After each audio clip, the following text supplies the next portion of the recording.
was the signal. Yeah, okay. Good evening, members, officers, and members of public, and welcome to today's planning meeting. Can I ask everyone to put their phones on silent, please? And members, do not use your phone during the meeting, please.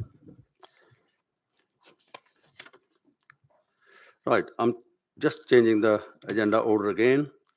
I'm taking item 6 first, and then we carry on normal. Okay, item 1, apologies for absence. Chair, sorry. No, go ahead. Yeah, You first, Councillor. go on. Councillor Lukey, Councillor Asim. Yeah, and to add, it's Councillor Atwell here and Councillor Lau. Yep, that's fine. Any more apologies? Thank you.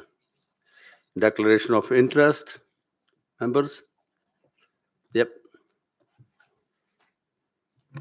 I've received emails on a number of the items, and item 6 is in my ward. okay. Any more? Yep, Thank you, Chair. Item 5, I have to declare that I was a member with the former leader and others on the Dukes Meadow transformation scheme. Secondly, that I spoke on the phone to the owner of 37 South Street, Isleworth. thank you. Yep, Just received a few emails. yep, thank you. Thank you, Councillor Rees? Chair. Just Sorry, same there, yeah, usual, yeah, just received the email. Thank you. okay. Councillor Williams? Absolutely same. Received emails for and against various of the applications. Excellent. Councillor Borry?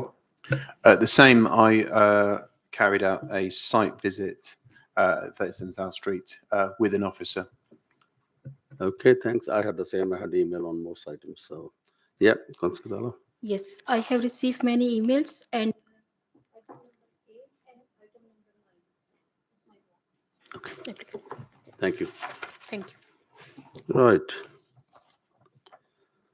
Item 3, minutes, I think we already signed the minutes this time.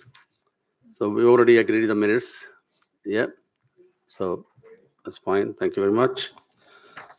sorry, Chair, 9 and 10, please. Sorry? 9 and 10, yeah. Thank you. Yeah. Okay. Take straight into item 6, 37 South Street, Isleworth, pages 62 to 76. And who's taking it? Matthew? Yeah, all yours. Thank you, Chair. Good afternoon, everyone. My name is Matthew Rees. I'm the Head of Development Management.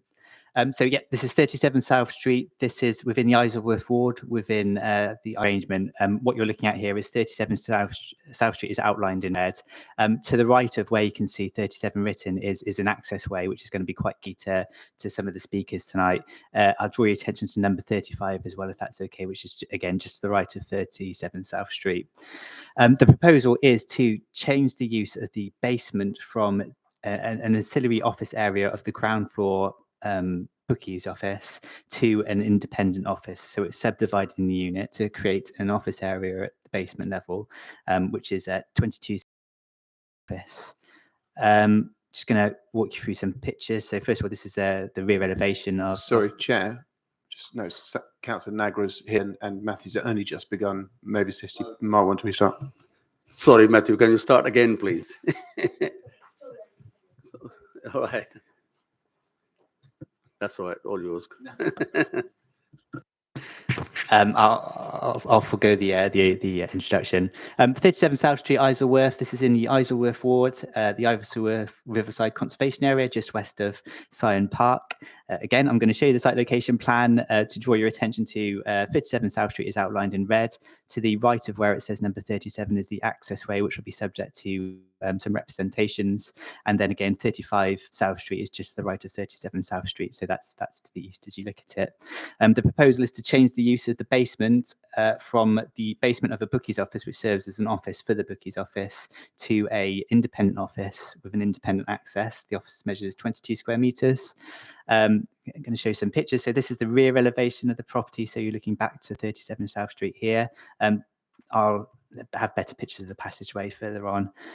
This is the front, so it's a Betfred. You'll see ground floor is a bookie's office, then first floor is a flat, and then the wooden the door, sorry, the kind of doorway entrance is the side passageway. Again, that's going to be subject to some representations. So this is the side passageway. So if I explain, one of the issues attached with this application is at the moment, it is the access to the first floor flats. So that's through the door that you're looking at there, the green door in the wall. And it's also access to 35 South Street, which contains some flats as well. What will happen is, as part of this application, just in front of the staircase that you're looking at there would be a new door. So at the moment, you can enter the bookie's office from the front. This new door within this shared access way is going to be the entrance to the independent independent basement office. Again, this is another representation. So you can see you go through this shared access way, and it goes straight into the rear garden, which serves the first floor flat within 37 South Street. Showing you the elevations front and rear, but that's broadly what you've looked at with the photographs.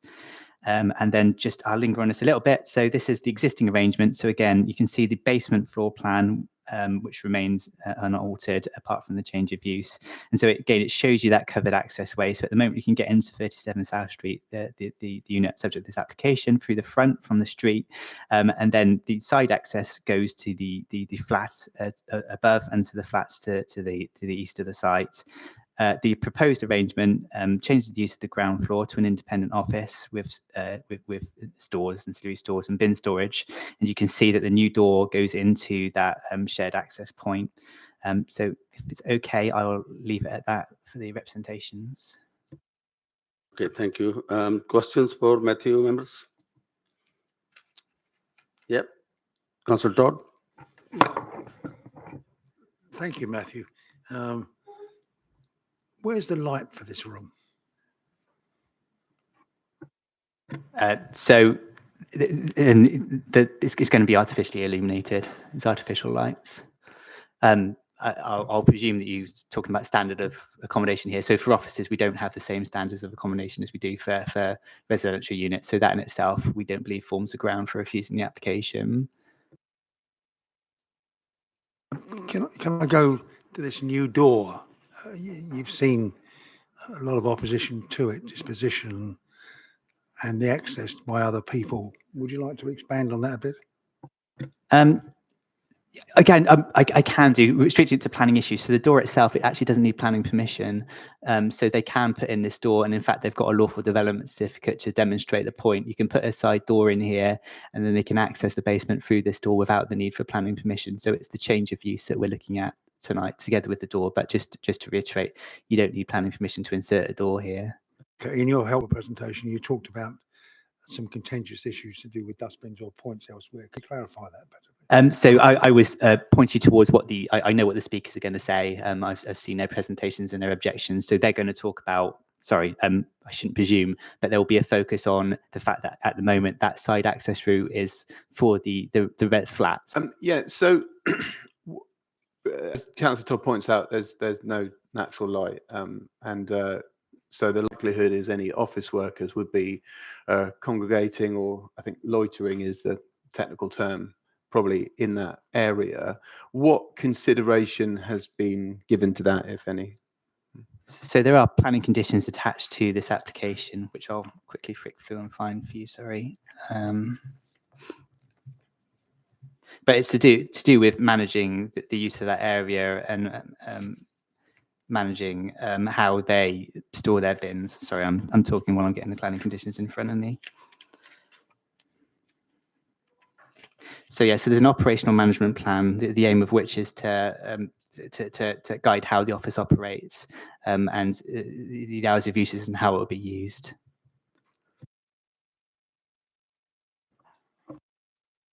Yep, Councillor Mir. Thank you, Chair. Why more office space? Is there a particular need in the area for office space? I'm not going to suggest that there's a genuine need for office space in the area. At a macro level, we do have studies of where offices are required, and we actually try and direct them to town centre locations, which this isn't. So it isn't a needed office in terms of policies. It's just an office that they would like, and obviously we consider the application in front of us. Okay, Councillor Stoutop. You see, a couple of points of clarification before am I right in thinking one of the net results will be to increase the size of the shop above?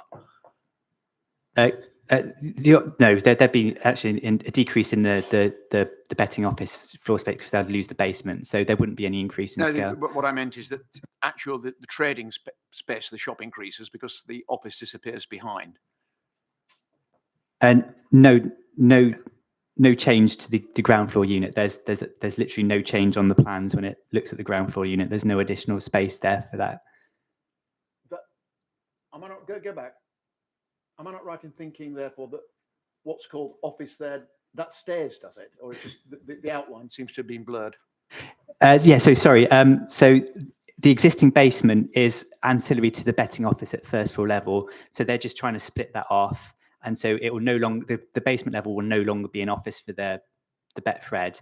It will then now be an office for an independent unit. So Understood. It's just that on that picture, if you go back, no, the plan. Sorry. And the next one, there it appears that the office on the existing ground floor, the proposed ground floor, seems to have disappeared. That makes the shop bigger, the trading space in that shop bigger. Or am I just missing this? I'm really sorry, Kaz. I'm not quite sure where you come. There's no increase in. Thank you. Sorry. This office is disappearing, and the shop now goes from there to there, rather than there to there. Okay, I think it's fair to say that the plan I'm looking at, the proposed ground floor plan, which may show up slightly better on my screen, does still have that office there. But notwithstanding that, they could make that alteration without not going through the planning process anyway. So yes, it could go. They could increase the retail space, but then that's beyond what we can control. Of course. I suppose my next final question is, if with that movement and repositioning of the wall, does that mean that there could be access from the betting shop to those stairs? Yeah, that's fair to say. That would be, again, beyond our control, but they could possibly access the betting shop to that covered walkway as well, but just they can do that at the moment. So that's an existing thing they could do without going through the planning permission. Yeah, but it's the way it's okay. Yeah, we'll come back to that perhaps. Any more questions? Yeah, Councillor Todd. Yeah, thanks very much. Matthew, advise me, please. Land Registry, I'm very concerned about fraud involving property deeds. As I understand it, the applicant here is no longer the owner of that property. Can you advise me how the application is treated, and what protection is there for the people opposing it, that this is the parts or one part or more of this is bogus? Go with the land, so the ownership is not an issue for yourselves this evening. You're the planning committee. If there's any other legal issues outside, that's for another authority, not for yourselves. You're just making a decision on the planning merits of this application, and shouldn't come into taken into account in your decision tonight. Right. I can't see any more hands. Yeah, go on, Mr. Bhatti, Councillor Bhatti. Thank you, Chair. Maybe Matthew, can you please just remind me where is the entrance currently at the moment? Is it through the shop, betting shop, or is it already somewhere?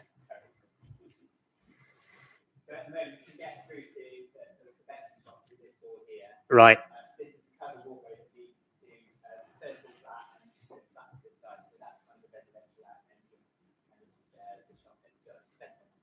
Thank you. I can't see any more hands, so can I now invite Councillor Sue Sampson? You have 5 minutes, and we'll remind you when it's 30 seconds left, yeah? Okay, thank you, Chair. Having met with the leaseholder, Michelle Frost, and her neighbours and inspected the site, Councillor Shaheen and I object to the application on the following grounds. Number one, loss of privacy and security. Michelle keeps a spectacular garden at the rear of her property, and her privacy would be severely threatened should access to the area be granted to office tenants. Michelle says she spends many hours in her garden and would be disturbed by office tenants and their clients going in and out of the basement, which would be a significant change from the current situation. There is also an issue around security. The passageway until now has only had 6 key holders who are the current residents. They look out for each other and take in packages for one another. Should this entrance be created there, an untold number of keys could be given out to any number of occupants, workers who would have unlimited access through all the hours of day and night. Number 2, lack of notice and unauthorised works. Sorry. Oh. Lack of notice and unauthorised works. The applicant originally claimed to have notified Michelle 21 days prior to submitting the application. However, Michelle and her neighbours received no notice. Of the original planning application form, and the applicant does not even name Michelle, does not even name Michelle. The applicant previously attempted to move ahead with the works without planning permission in April 22, at which point Michelle involved planning officers to require the applicant to submit an application. When the planning process took too long for the applicant's liking, he started works without permission in October 22, forcing the council to serve a temporary notice to stop him. The whole process suggests the applicant is trying to cut every corner from our dealings with him. We view his behaviour as aggressive and bullying. The applicant has since told the freeholder without informing Michelle as the leaseholder, but is continuing to attempt to have this application passed. Number 3, noise. The change of use to the office space raises the potential for noise and disruption for residents in the area, with office workers taking and making calls in the shared passageway, smoking and socialising. Other concerns are questions over ownership. In all the years Michelle has lived there under the 3 different freeholders, there has been no attempt by the freeholder to maintain or clear the terrace area or to claim it. Michelle has consulted a lease advisory organisation and 2 property lawyers who are confident that the proposed plans would constitute a derogation from her lease. Disputes over ownership may not be a material planning matter, but whether the freeholder has the right to build on the land claimed at all should be questioned. All of this paints a picture of an applicant who has tried to cut every corner and ride roughshod over the residents, all of whom are united in opposing this plan that would harm their quality of life and could bring harm to the unique part of this conservation area. So Councillor Shaheen and I urge you to reject this planning application. Thank you. Thank you, Councillor Sampson, and members. Hang on. Sue, can you stay there, please? Sue, come back. Sorry, Chair. Okay, members, have you got questions for Councillor Sampson? No, you're good. Yep. Thank you. Okay, Sue, that's fine. Right. Can I now invite the objectors? It should be 2 of you, isn't it? Yep. So you'll have 5 minutes in total, yeah?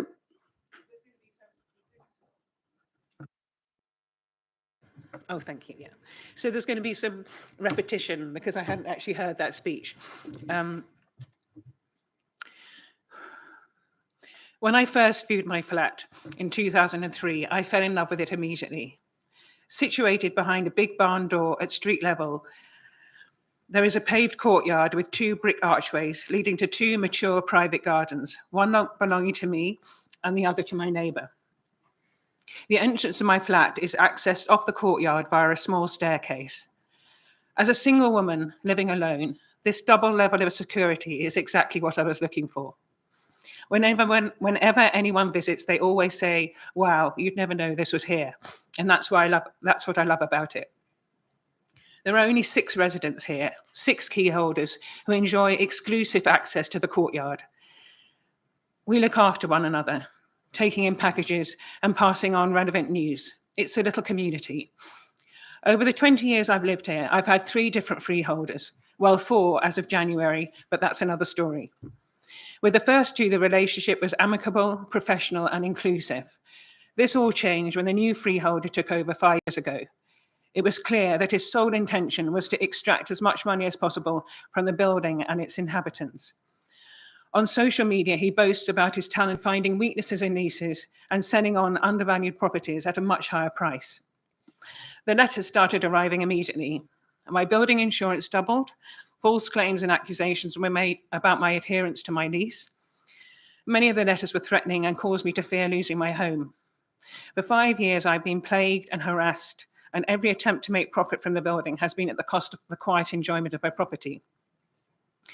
Mr. Harding and his agents regularly arrive on my land. I am never consulted, never given notice. I'm just told this is how it's going to be. I would not have known about the sale of the freehold had I not looked on the website of the selling agent when a large signage went up on the wall. The freehold was advertised as a shop with a separate commercial unit with an entrance leading off my courtyard. When I asked the agent whether planning permission had been granted, he said it wasn't needed. Without wanting to sound overdramatic, that night I had my first panic attack. I got in touch with planning enforcement and they acted accordingly, informing Mr. Harding that he did in fact need to make an application. I also consulted 2. Both agreed that this clearly constituted derogation from what I was granted in my lease, namely a flat above a lock-up shop.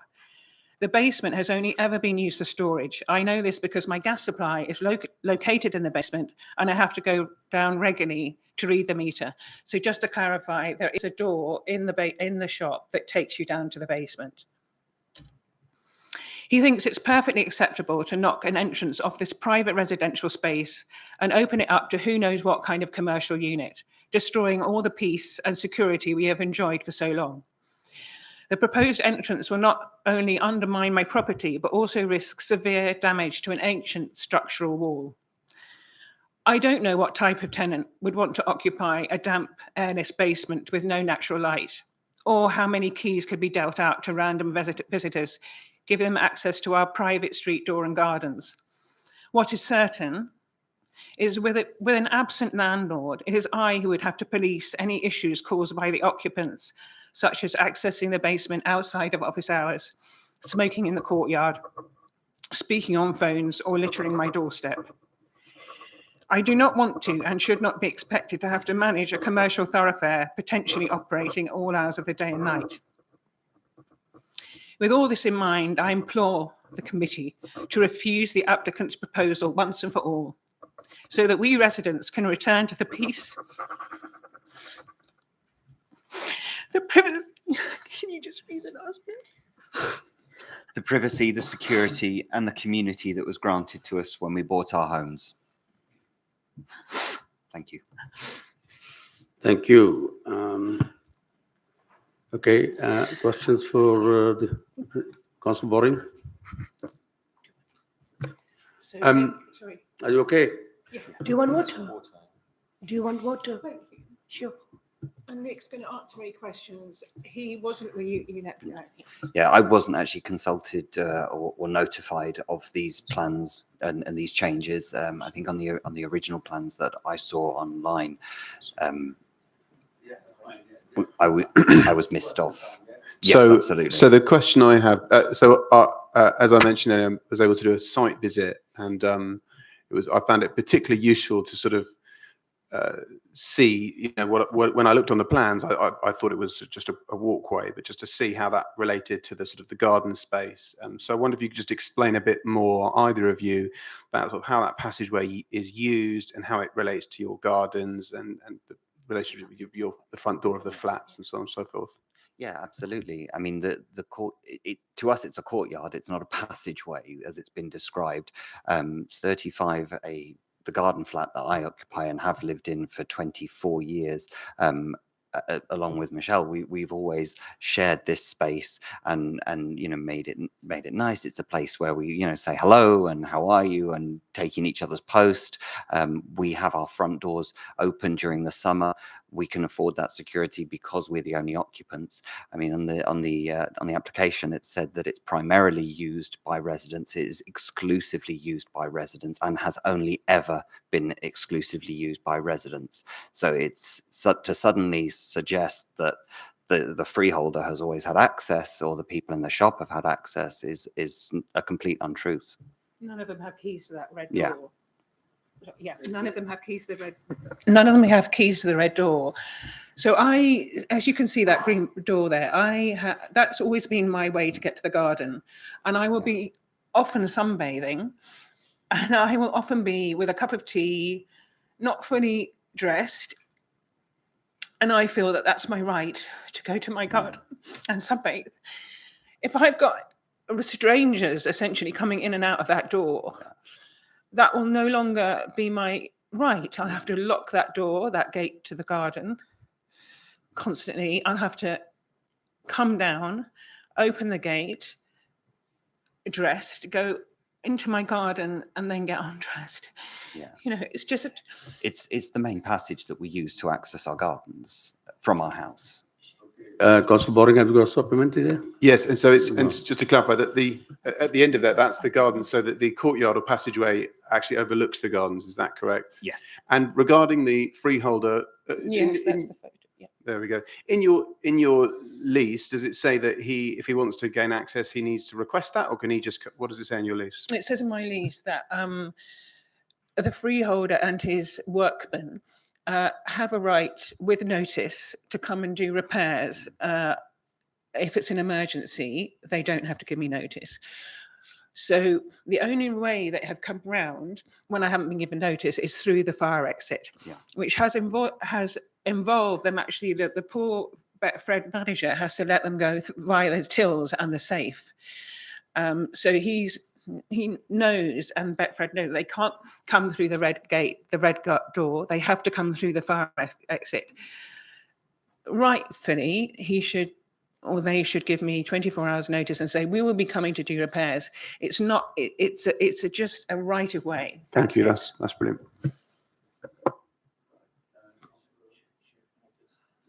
Very quickly, I'm going to risk of sounding the bad cop here. Members must remember they're making a planning decision tonight, and a lot of the discussion has been relating to what are property law matters, yeah, and for to be resolved under by the owners or the leaseholders, yeah. So we need to concentrate on the planning merits of this decision this evening. Thank you, Mr. Borsch. Yeah. Councillor Strouter, please. Thank you, Chair. You touched on, in fact, you gave us quite a long explanation on your loss of privacy. And obviously, in many different guises, loss of privacy is a key planning consideration. Now, you're not being overlooked clearly, but can you just expand a little further how you think your privacy is going to be invaded if this planning permission is granted, please? So that's photo. Thank you. So that photo is quite significant. What the landlord is asking me to do is vacate that piece of land, which is between the back of the shop and my garden. I've always used it. That fence I built, I put up a year or so ago, as have the tenants before me, the leaseholders before me for 18 years. We assumed that was our little piece of land.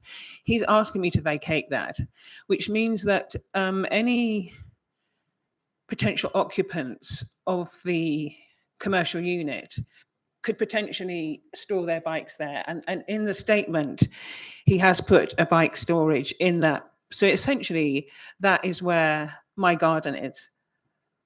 So can you see how, if they're parking their bikes there or storing stuff, because they can't store anything on the passageway, it's under my demise, they would then be storing things, putting the bikes there, and that's my garden. So, I mean, does that make sense? The privacy. So I'd be sitting from the door. The entrance to my garden is diagonally opposite from where the proposed door would go. So anyone accessing that door would be able to see directly into my garden. And your bathroom and your front and door. my bathroom and my front door, which is less than 1.52 meters away from that door, which isn't really shown. You can kind of see I'm the second arch on the arch on the left is the entrance to my garden, and my door is right next to that. So they could sit on Yeah. yes. The alleyway we're looking at now,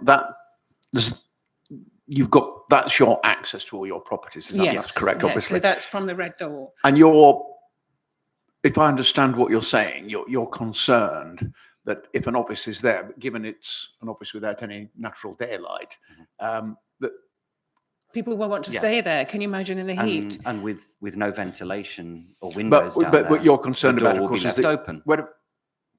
your front doors are there, so you're concerned about people just being constantly stood around your front door who you have no idea. In and out. Yeah. Okay. Yeah, and the policing, I mean, I appreciate that the council have said 9 till 8 p.m. But what are the chances of them keeping to that? And, years go by and, I'm going to have to constantly call enforcement and say, cleaners are coming in at 1 a.m. in the morning. With Betfred, if that happens, I call head office. So, yeah. Councillor Todd? Yeah, thank you, Chair. Tell me, do you own the premises or what? Yeah, I have a 150-year lease. Okay. And the hallway here, who owns that? Do you have a right of way or do you It's own under it? my demise, but it's shaded, which means that I have to give right of way to number 35. And as I said, Betfred, but only if for need of repairs or. At one point, they used to bring their rubbish through to the front. Yeah. Okay. It's too much information. And you talk about red door, is that your front door? Yeah. Not the stable door? No, that's the red. The stable door? Yeah, the stable door. I don't think this has been mentioned, but the precedent in the whole of the street is that you enter through the street from the street into the shop. So the vet, for example, the way to get to their basement is through the front door of the shop. So Mr. Singh is the current freeholder and seems to be more reasonable. And we looked into the shop, and it's quite possible to send to create a corridor from the street through Betfred down to the basement. It seems to me the most obvious solution. Okay, Councillor Todd? Okay, any more questions? Okay, thank you. Thank you. Thank you. Right, is the applicant there? David Harding and, no? Oh, so that's it. Are you going to say? Okay. We have a written sort of report from the applicant and somebody's going to read that. I'll read that. So yeah, the applicant couldn't join us tonight, so they have sent us a written statement, which I will read now. I'll skip the application because we all know what that is and go straight into what has been said. So dear says, we refer to the above application and the offer to address the committee on the 9th of February 2023, which we appreciate. As we cannot make an attendance in person, we have provided this statement on behalf of the applicant. The application is for the installation of a side door from the basement staircase at ground floor level to the side accessway and the change of use of the basement from an office ancillary to the ground floor bookmakers to an independent office separate from the bookmakers. The matter of the side door has already been determined under a certificate for lawfulness application reference 01031-37-Law 1 as lawful on the 18th of January 2023. The change of use is a minor change from what is already a bookmaker's ancillary office use to a standalone office use. It is our view that this use is consistent with a long-dated use of the building and also compatible with the locality and is policy compliant, being a use suitable in mixed-use environments and is employment generating. Under the freeholder's retained parts, after the grant of the lease of the first and second floor to Miss Michelle Frost, the freeholder has the following. 1. A rear terrace approximately 2 meters deep / the width of the property. 2. A bin storage area in the rear terrace. And 3. Full rights of access and egress over the side covered an open access way, which also serves as access to the upper floor flats and the adjoining property. The first and second floor tenant, Miss Michelle Frost, has in the past made allegations that the above parts of the property and rights are not reserved to the freeholder. This is incorrect, and detailed evidence in this regard has been provided by us, to the case officer, Jesse Rondridge. We have also answered all of the case officer's requests in regard to the supplement and additional documents and changes.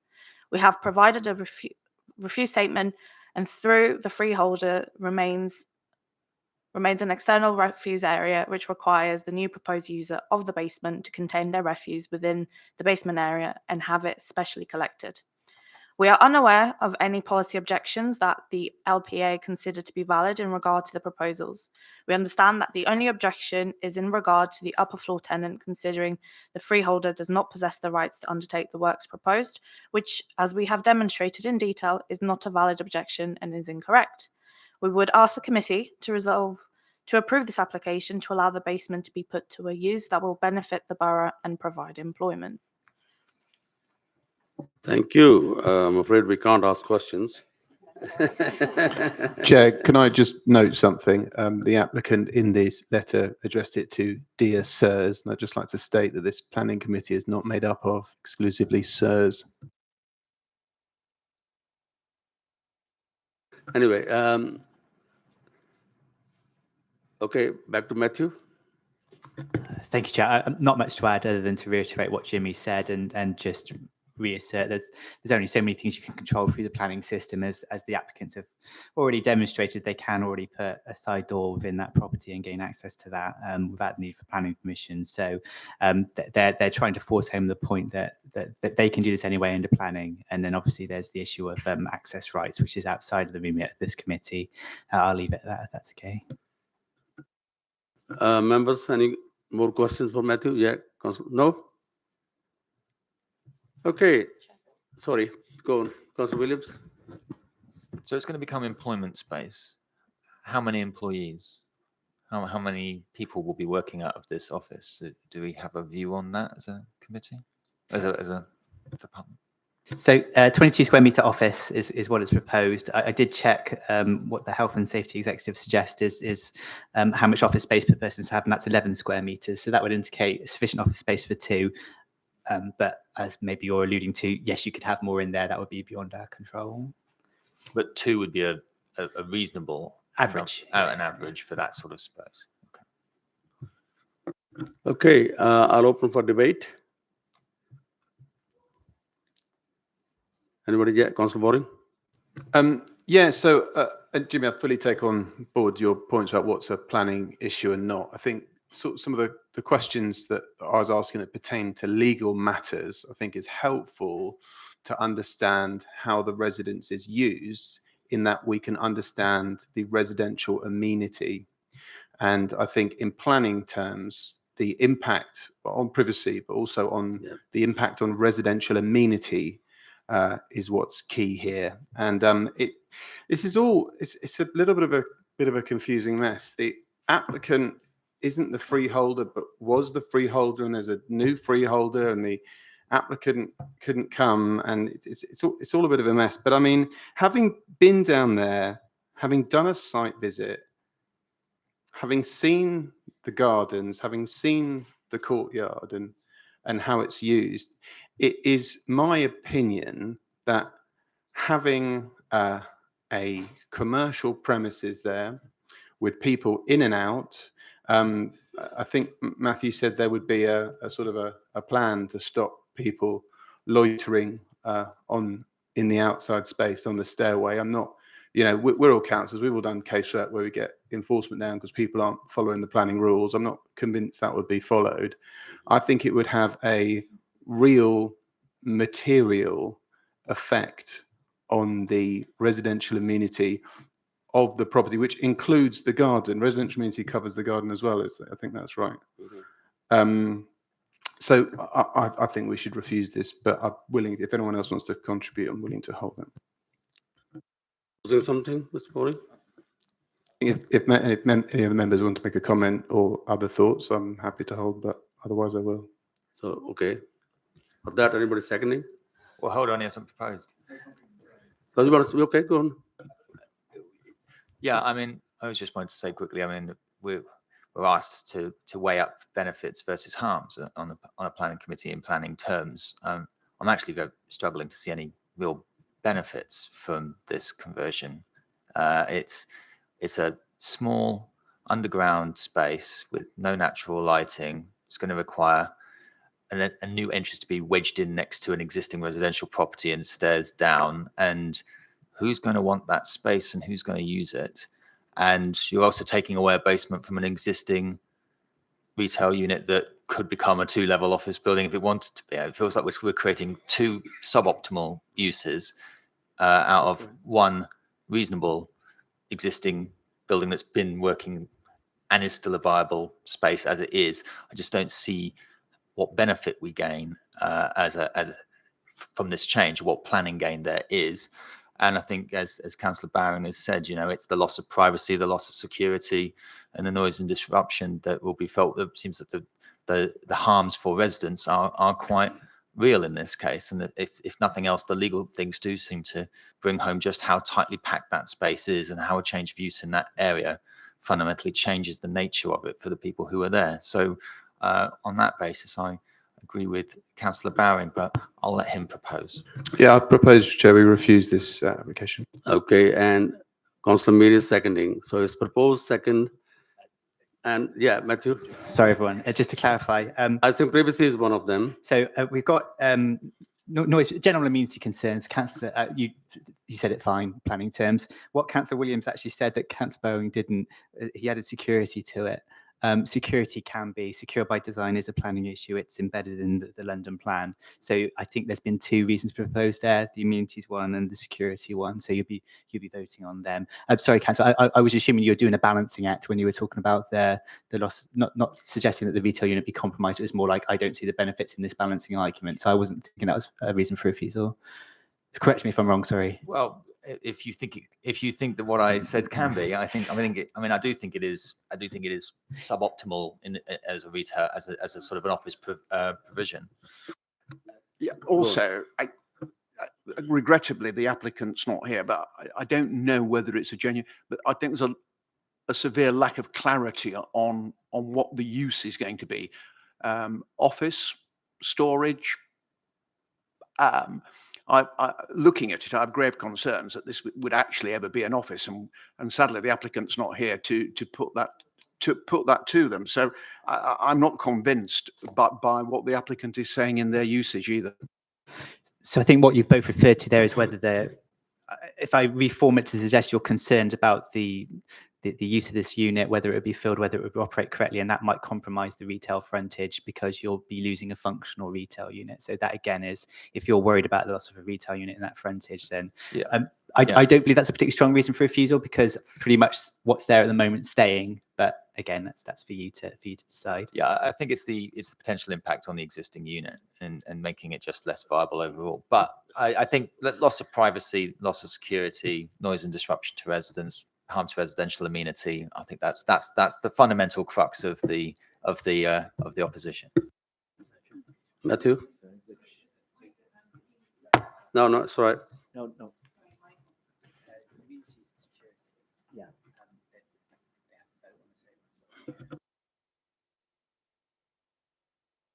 Clear about the third one. I had slight concerns as regards the potential use of it. It's a bit like when you talk about potential use of an outbuilding with a gym, etc. I'd always turn around and say, really, that's for enforcement rather than, so it's under a certain use class, and if they come in and they don't comply with that use class, then I'm happy to let it go if you don't think it's a valid reason, then don't add it in to the reasoning. And it doesn't allow me to get a great pun in. I was going to do that. Once the horse is bolted, you don't want to be closing that stable door, do you? But I didn't manage to get that. I'm proposing on the grounds that I've given of. Can we have a vote on it? Can you clarify the reasons, please? So I think what we've settled on is the issue of impact on amenities, so noise and privacy. That seems clear. The second one of the security issue. So that's a secured by design issue. They haven't designed it in a manner to ensure that there's security afforded to the residents. And I do not believe you're carrying the third one, which is the impact on the use of the unit. Sorry, I don't mean to commit anyone to saying Yes, something here. I'm proposing based on the first two. Those First are two, my thank you. opinions. Those are my concerns. Right, so we've taken a vote for refusal. Can I have the hands up, please, for refusal? Okay. Yeah, yeah, so it's unanimous? Right, it's been refused.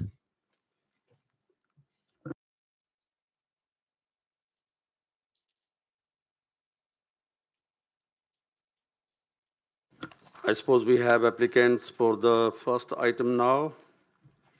Yes, we have. Oh, I've lost my page. Huh? Yeah, that's item 4. Yeah. Okay. Item 4 is pages 14 to 46. And who's taking it? Matthew again? Yeah.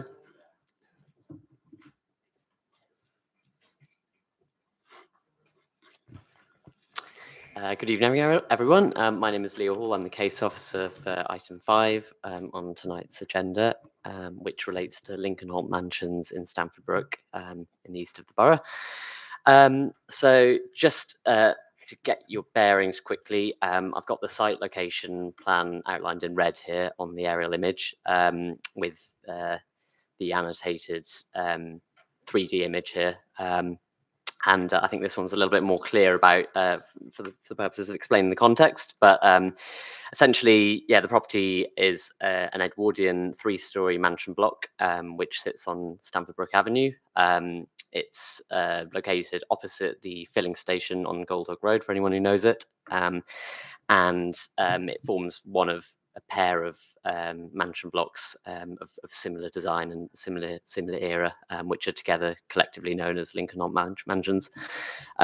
So, as I said, the site itself is 3 stories, but as you can see from this image here, this map, it's annotated according to heights in the area. So to the west, we have Vaughan Avenue, Playdale Avenue, and then Prebend Gardens beyond that to the west, largely comprised of 2-story single-family houses. Whilst to the north, east, and south, there is a more of a mix of uses. Sizes of buildings, essentially, ranging from between 2 and 5 stories generally, consisting of a range of flats within mansion blocks and converted 3-story houses, and some single-family dwellings. Just in terms of the existing site, quickly. So this is the rather elegant frontage of the building in its current form. Both of those, that entire block is part of it. So that's 13 to 24 Lincoln Holt Mansions with both of the porches. It's currently got 13 self-contained flats within it. The 13th is within this kind of non-original rear extension that you can see at the back, ground floor flat roofed structure, which was added at a later date. So essentially this just a quick kind of walk around the property. The front elevation is red brick, render detailing at the rear and the sides. It's London stock brick with some detailing. There's elegant features such as the black painted metal railings on the balconies, decorated front porches, and detailing at the roof level. The site falls within the Stamford Brook Conservation Area and is identified as a positive contributor within that conservation area, even though it is not listed or locally listed in any way. This is just for a bit of reference. This is views from during the application period, I visited 2 Vaughan Avenue and 4 Playdale Avenue as well, and took these photographs, kind of showing the run of the building and the rear elevation in a bit more depth, in a bit more detail. So in this image on the right hand side, you can see the rear elevations of properties on Playdale Avenue running along to the north there. So it's worth noting, I think, just briefly that there is a bit of planning history, but it's not. It's quite a long time ago. So back in 2014, the council committee approved 2 rear dormer extensions within the kind of side return element. So where there are currently dormers proposed as part of this application, albeit they were of a fewer number, there were only 2 proposed at the time, and they were a little bit smaller. Just very marginally smaller than some of the ones proposed now. Just one point of clarification as well, for the purposes of, so this week some members may have been contacted about scaffolding that has been erected at the site and tradespeople who are currently operating there. Unfortunately, that it seems that it's rather just an unfortunate timing, really, a bit of a coincidence that there were some urgent facade works and drainage, flood leak repairs, which have been put off for quite a long time, and they just happen to coincide with unfortunately with this meeting, the week of this meeting. So they are independent. They don't require planning permission, these particular works that are going ahead right now, albeit they will have had to obtain the relevant licenses from Hounslow Highways in terms of any apparatus on the highway. But obviously that's not a material consideration for the purposes of this application. So just to run very quickly through the site plans, this is the existing site plan, and this is the proposed site plan. So just broadly, the application itself proposes the erection of a series of extensions to facilitate the enlargement and subdivision of the property into 20 self-contained flats. So that's a net increase in 7 units.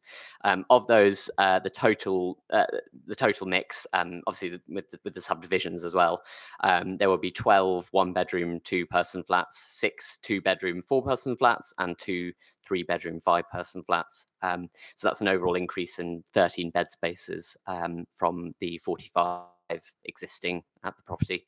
There will be a net gain in 1 family-sized unit. So because obviously there's only 7 units that are proposed, the application is a minor application. There isn't a requirement for affordable housing or accessible housing in this particular scheme. Also proposed as part of the scheme are landscaping and upgraded and enlarged cycle and refuse recycling provisions. So besides the internal restructuring, so these are just the plans very quickly. Besides that, there are a series of extensions, as I touched on at the start. So those are comprising 2 3-story rear extensions at the back, whose roof pitch ties in with that of the original property. They form a bay shape. They're each measuring 2.6 meters deep at their maximum, and they feature rear balconies, which are kind of extended from the existing, as you can see on this. I think this is probably the clearest rear elevation there. So that's following the demolition of the existing single-story structure at the back, which isn't considered to be a particularly positive contributor to the building. In addition to this, there are 5 rear and internal dormers, all on the sort of internal roof faces of the side return. So that's a bit in between the 2 3-story original outriggers. And each of those dormers is set up from the eaves by at least 1 meter down from the ridge by 0.75 meters and are no more than 2.1 meters wide at any point. One of these is to the rear. There's an additional dormer as well proposed to the rear of the chimney stack, on the southern outrigger, which you can see only very slightly. There's a sort of this kind of little window here that's been kind of a creative solution that's been adopted to introduce natural light and outlook into that unit in quite a difficult place without obviously losing the chimney stack. So 9 conservation style roof lights are also proposed to the northern, southern and eastern roof slope, together with a solar array of 12 PV panels on the southern roof slope. The other benefits of the scheme include the removal of antennae at the front, on the front roof slope, which I think I think that's listed as a negative contributor in the conservation area appraisal, together with guttering downpipes that are no longer necessary, boundary treatment in the rear, which is currently separating the 2 rear gardens of the ground floor units, and obviously the single-story rear extension, which I mentioned before. In addition to this, the windows and doors would all be replaced with painted timber frame double glazed finishes to match the appearance of the existing, and there would be general refurbishment, repointing and repair of the materials on the facades of the building, including to the chimneys and the stonework where necessary, and re-roofing as well, with tiles to match existing. So just lastly, sorry that I've not shown all of these slides, but this is quite helpful in terms of seeing what the proposed is versus the existing. And then this one as well, quite helpfully captures, and I think after I've been on this slide, I'll go back to that one. And just in terms of the landscaping, very briefly, so quite detailed landscaping proposals have been submitted at this stage, involving new and extended private amenity spaces in the form of terraces and balconies, which have been maximised at the site through increases to the existing balconies and the creation of 2 additional balconies on the southern wing, and then together with an enhanced communal amenity space which will be accessible to all residents, with planting new hard surfacing, the planting of 5 trees, and obviously bin and bike stores as well, to replace the existing situation, which is just informal open-sided bin and bike stores. So the trees on the rear boundary would all be retained. An arboricultural report has been submitted, which sets out mitigation and safeguarding measures for those trees to ensure that they would not be damaged during and after the construction is finished. So yeah, and as I mentioned, 5 new trees will be planted and 8 new shrub groups as well, with soft landscaping as well.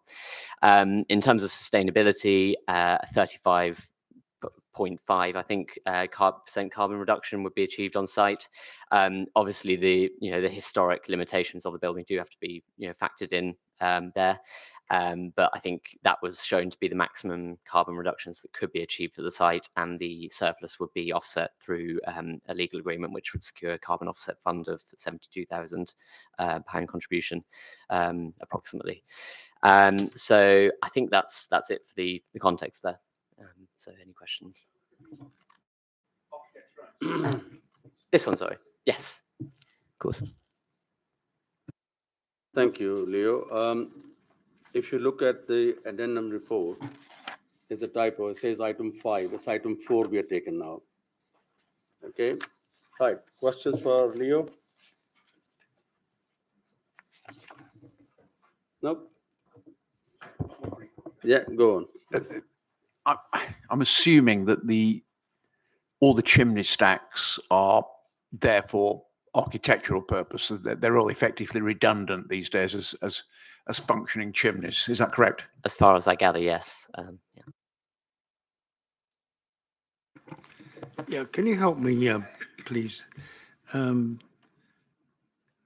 advised that the unappealing visual clutter created by the dormer windows and none of the balustrading for the proposed Juliet balconies is detailed on the application drawings.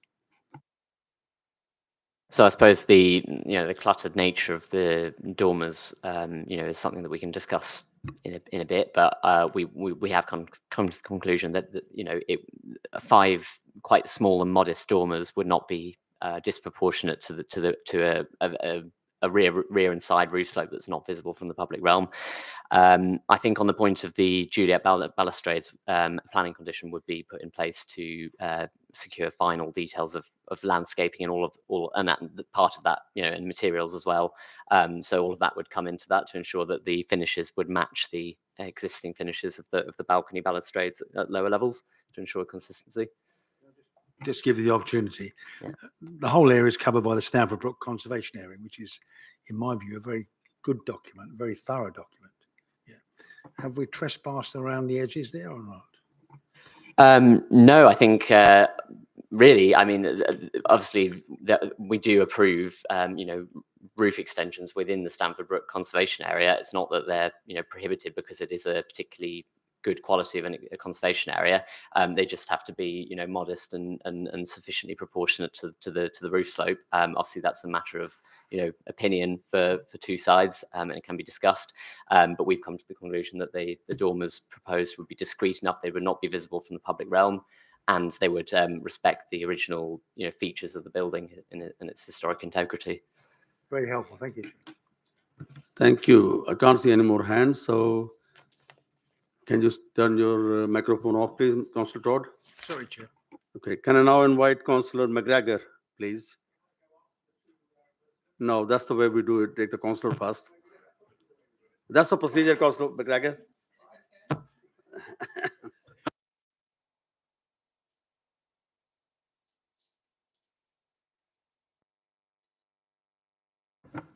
I'm known in my trade as a furniture mover, because when I go into a conference room, I always change things around. And that's why I wanted to change here. Can I just say thank you to Mr. Hall for a great presentation. I mean, the 34 pages which we've got in front of us is phenomenal. And you've done a very good piece of work. The trouble is, with summary, is highly subjective. And the reason I'm here, sorry? No, I've got 5 minutes or 2 minutes? 5 minutes. I've got 5 minutes. Oh, well, in that case, I'll talk more slowly. Splendid. Thank you very much indeed. So when we look at this, we've got a lot of subjectivity here. I've got a lot of subjectivity from the residents locally. The residents locally do not like this particular proposition, partly because it's overburdening the area. And secondly, because it actually brings a property closer to surrounding properties. Now, whatever you say, the surrounding properties are going to be impacted by a lack of privacy and by volumization. And the people in the local area and the Stamford Brook Conservation Area are very concerned. And that hasn't been given enough weight, been given very little weight. Now, I appreciate that we have the structure plan and we have the development plan, and it's all great to have lots and lots and lots of more one-bedroom flats, because that's what people tend to think they need. I've been a resident of my part of Chiswick for more than 40 years. When I moved into my house, I recovered it from a series of bedsits. Soon, pretty well every house in my street had moved from being bedsits into family houses, which is what they were built for. I appreciate that we're left with a few 3-bedroom, 4-bedroom, whatever property within this. But quite simply, the application which is out before us and the way it's been put forward leaves us to make a subjective decision. And I urge you to throw it out. I urge you to throw it out on a series of grounds, one of which is that the materiality hasn't been properly considered, although Mr. Hall has done a great job in going through stage after stage after stage after stage. So his summary is effective. One of the other reasons I'm here to talk to you this evening is because I reflect on what happened to a previous application to build into a roof. And that was at Witten Way. That was a council property with leaseholders. And the leaseholders suddenly found that the planning committee had given permission to the council to build another story. And that was an absolute nightmare, because council pretended the duty of care was with the developers.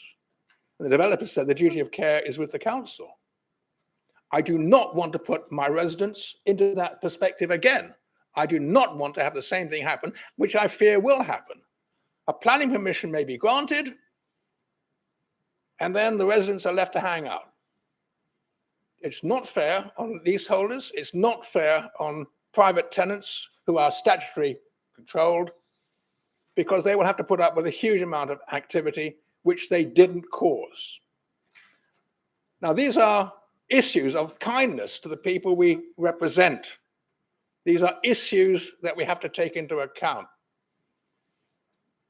I was taught a long time ago to follow the Denning principles. The Denning principles are to apply the law, but if justice isn't met, you find a way to meet justice with an answer.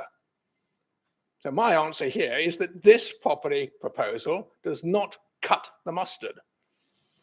The Juliet balconies, I mean, yeah, give them a name, make it appear as if there's something special about them. They're just balconies, for God's sake. The dormers. I have enough trouble in Bedford Park with dormers. Dormers, dormers, dormers. Every time there's a dormer, the planning Officers say, oh, well, you mustn't build out towards the eaves, etc., etc., etc.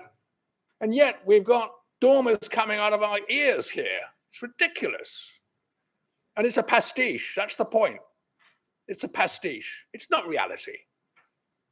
Situation here for the residents is they're now faced not just with a change, but a change of volumization, a lack of privacy, which they haven't suffered before, and the other materialities which they have out of the 14 stated in the National Planning Consultancy include things like, okay, landscaping. Well, the developers offered a landscape, but what level of landscaping has he offered? A few terraces in what remains of the garden. The developer also is happy to buy bike hangers. Where will they be? They'll be parked on the road, taking up valuable parking permit space. 30 seconds, Speaker. 30 seconds. Thank you very much. Well, that's enough. You've heard enough from me. Just throw it out. Thank you, Councillor McGregor. Questions for Councillor McGregor? Councillor Boring first. Thank you, Councillor McGregor, for an impassioned speech. I was very sorry to hear about all the problems you're having with dormers.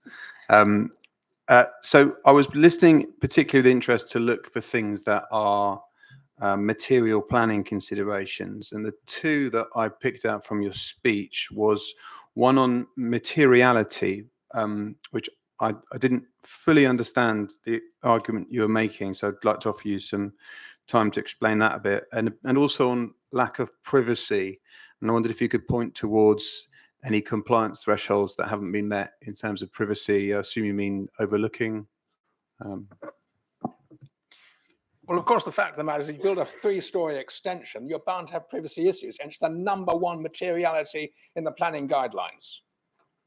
So people are going to have their existing way of life damaged and limited by people overlooking them at the top of a 3-story extension. Now, 3 stories is very high. In my language, it's about 62 feet.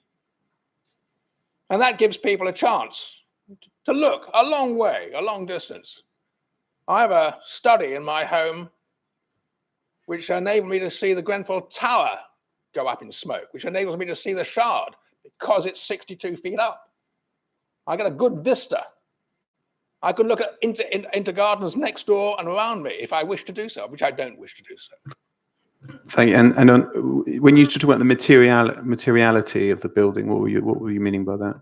The materials of the building. I mean, okay.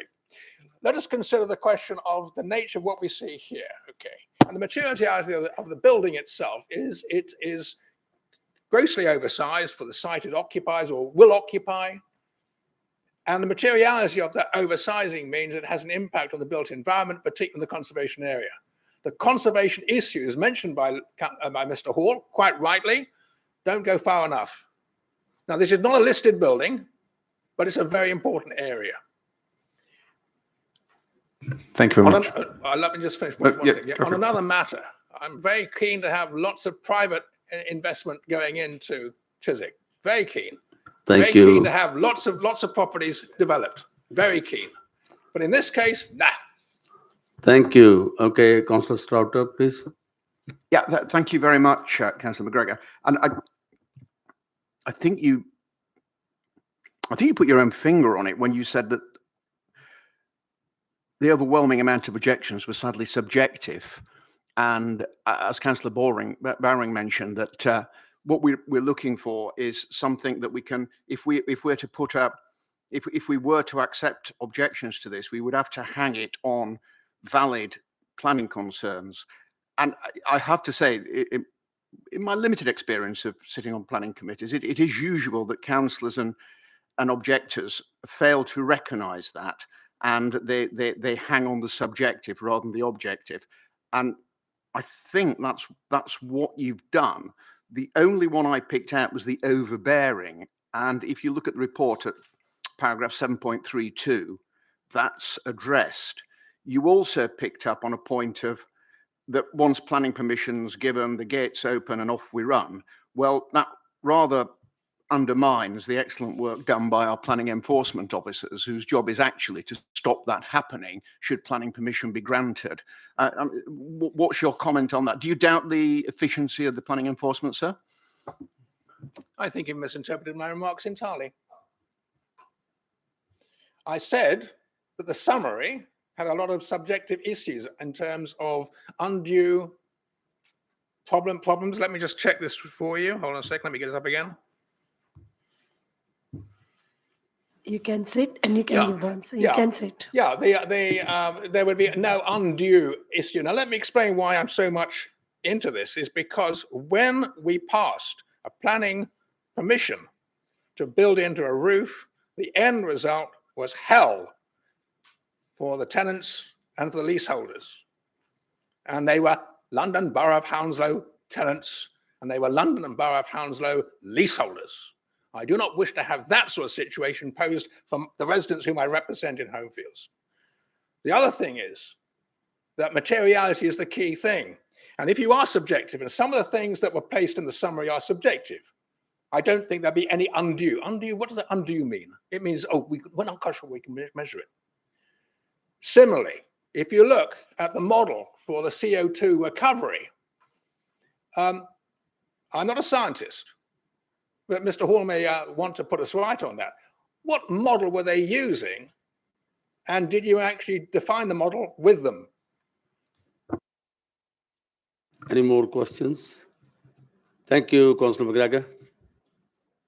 Thank you, Chair. Thank you for the privilege of speaking to you.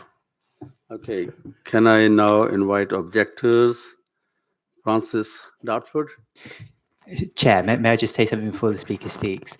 What's going to happen now is that they've provided us with some photographs, which Leah's going to display on the screen. There's also going to be a video showing at the same time. I don't want you to be distracted by this. So as the speaker speaks, Leah will be putting on, I think, first of all, pictures, and then you'll see a video that she has provided from the rear of her gardens to the property. So hopefully it's not distracting for you, but there'll be a presentation to go alongside this speech. Is that okay with the members here?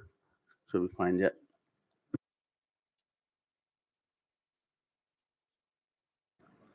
Right, you'll have 5 minutes, and then we'll remind you when 30 seconds left, yeah? Good evening, and thank you, and I'm glad the technicality of the video happened. Basically, there have been a lot of objections.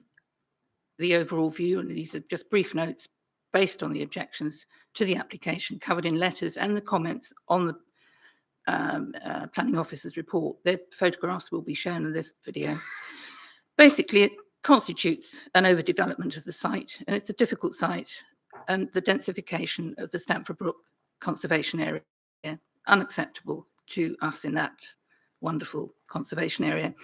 There will be a detrimental impact to the local roofscape and further unappealing visual clutter created by the dormer windows. Juliet balconies or possible full balconies, they're not actually identified on the drawings. There's a little something or the other. The sheer bulk of the development will be intrusive and overbearing on neighbours' homes and gardens. It becomes a 4-storey building, 3 metres closer to adjoining properties. The amended daylight sunlight report still identifies loss of sunlight and daylight to nearby properties and fails to offer suitable mitigation, and it certainly does not comply with BRE site layout planning guidelines. None of the balustrading for proposed Juliet balconies to dormers is detailed on the application drawings. They will create noise and light pollution and do not respect the host property. The area is heavily congested, and this car-free development will lead to increased local car parking concerns for residents.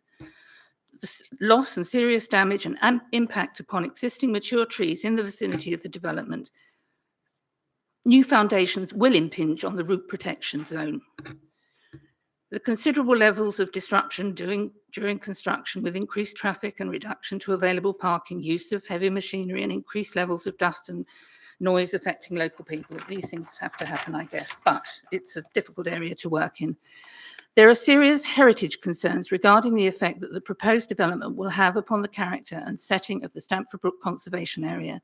The proposals have the ability to affect not just the Lincoln Holt mansions themselves, but the area as a whole.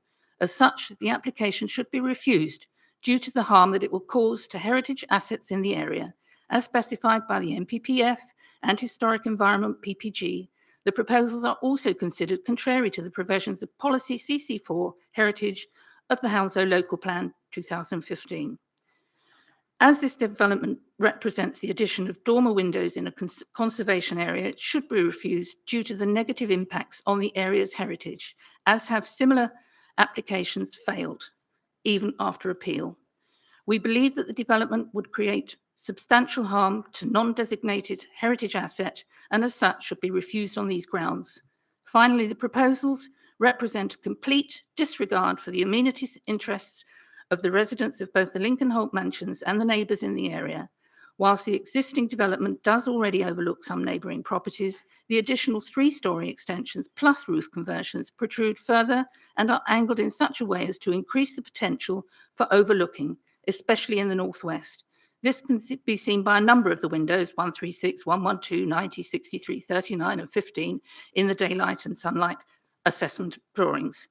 The proposed large balconies overlooking the neighbours to the west will overlook private gardens and have a significant amenity impact to those residents, whilst the lack of suitable car parking will increase congestion on an already busy road. On this basis, we urge you to refuse planning permission. Thank you. Members got some questions? Yep, Councillor Boring. Hi. Hi. Where do you live, if that's not... Number 4, Plaidle Avenue at the back. So your properties... We are immediately behind it. So your garden backs onto that garden? Yes. And do you know roughly how far your back of your property to the back of the current property is now in meters? I mean, I've taken approximate. I think that I haven't got that figure in front of me, but Best guess. at a guess, the distance from the back of our property to the development.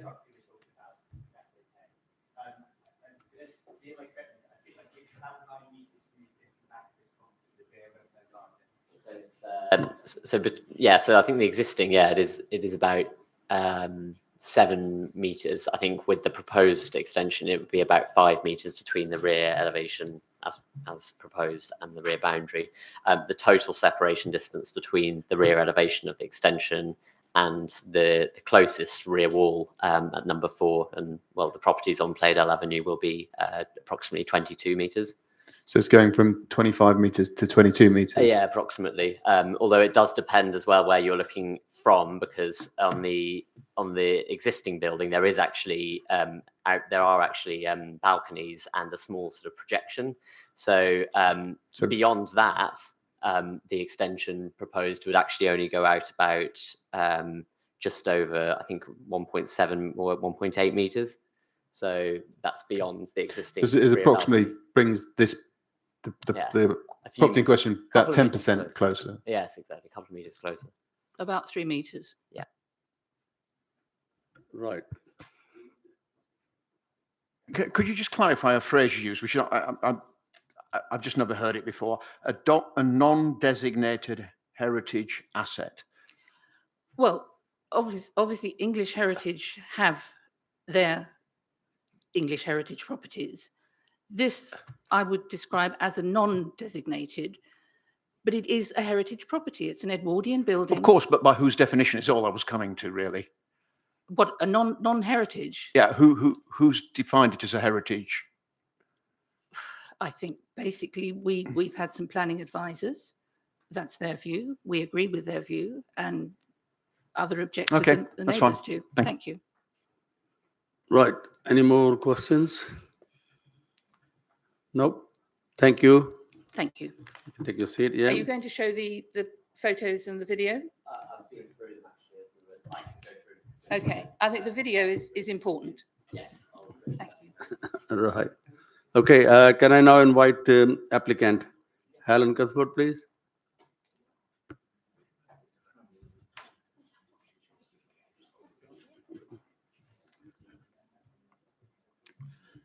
Helen, you'll have 5 minutes, and we'll remind you when it's 30 seconds left. Yeah.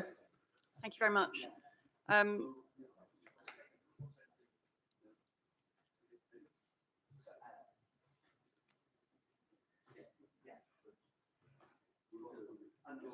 Sorry, I'm not certain it's appropriate to show the video again. It was, correct me if I'm wrong, it was people who wouldn't have given their consent being shown, and this is a public forum that's on YouTube, and I didn't know, I wasn't aware it was going to be shown like that. So, yeah, sorry, it's.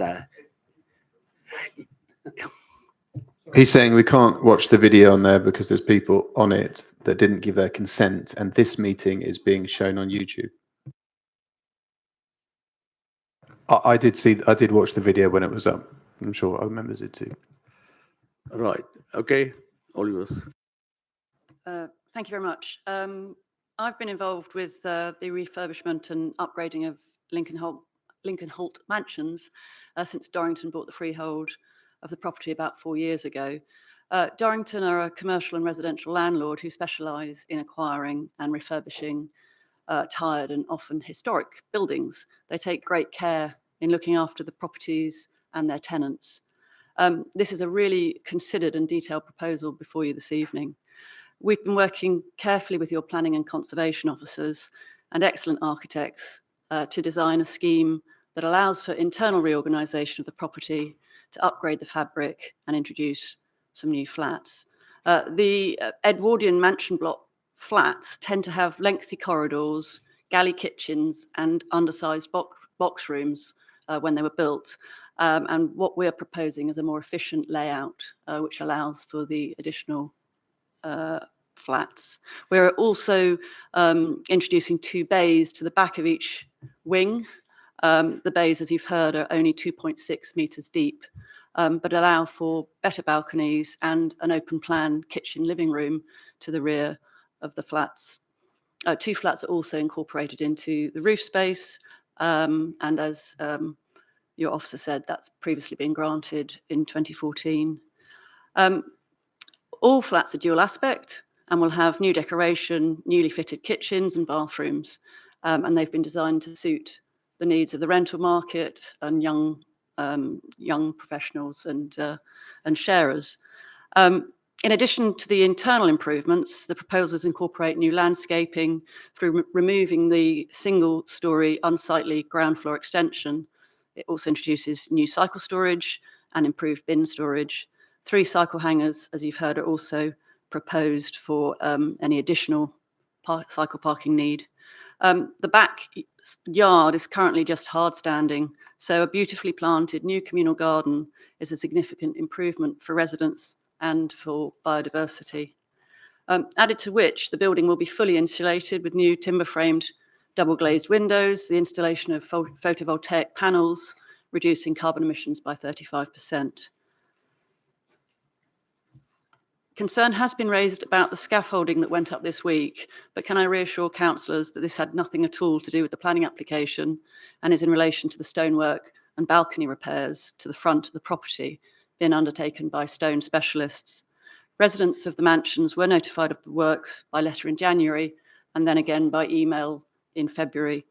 A wider notification of neighbours would not normally happen for works of this scale, but I'm really sorry for the confusion that was caused. In terms of impact on neighbours for the planning application proposal, daylight and sunlight assessments have shown no harmful impact, as would be expected really by this limited scale of extension. There are already some rear balconies, as you will have seen from the photographs, and the proposals seek to improve the balconies to the flats, but they remain over 21 metres away from the nearest neighbours and at an oblique angle, which means privacy is protected. No trees are to be removed and 5 new trees will be planted.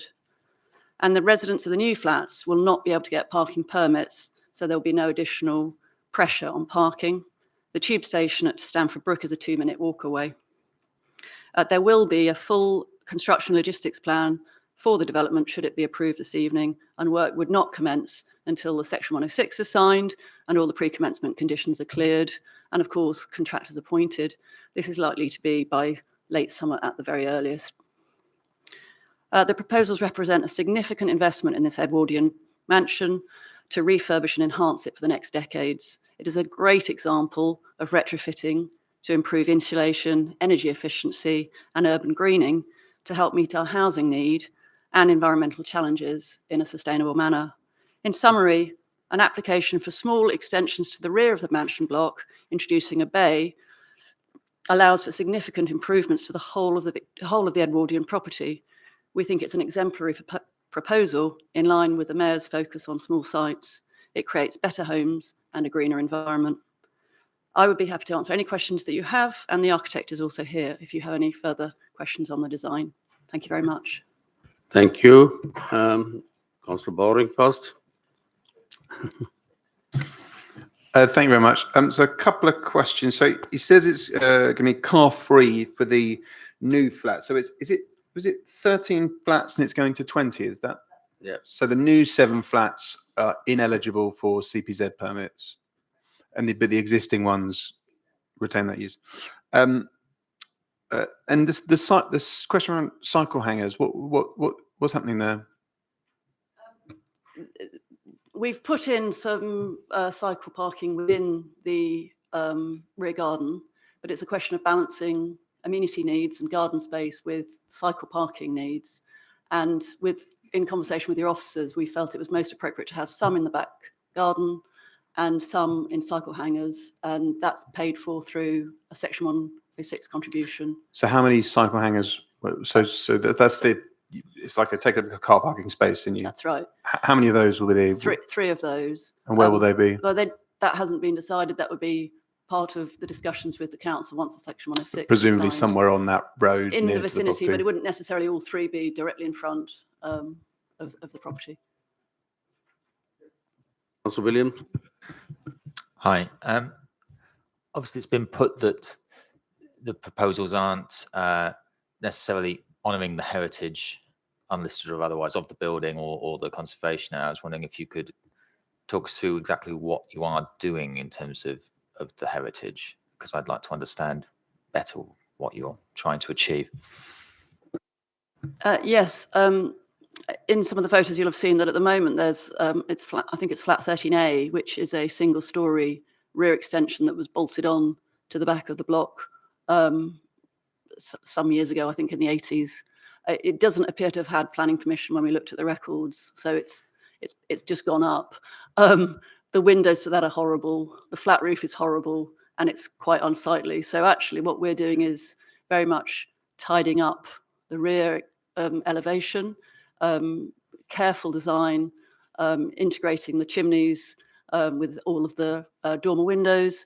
There was quite a lot of toing and froing on the modelling around that to make sure that it wasn't harmful to the roofscape and retaining the chimneys.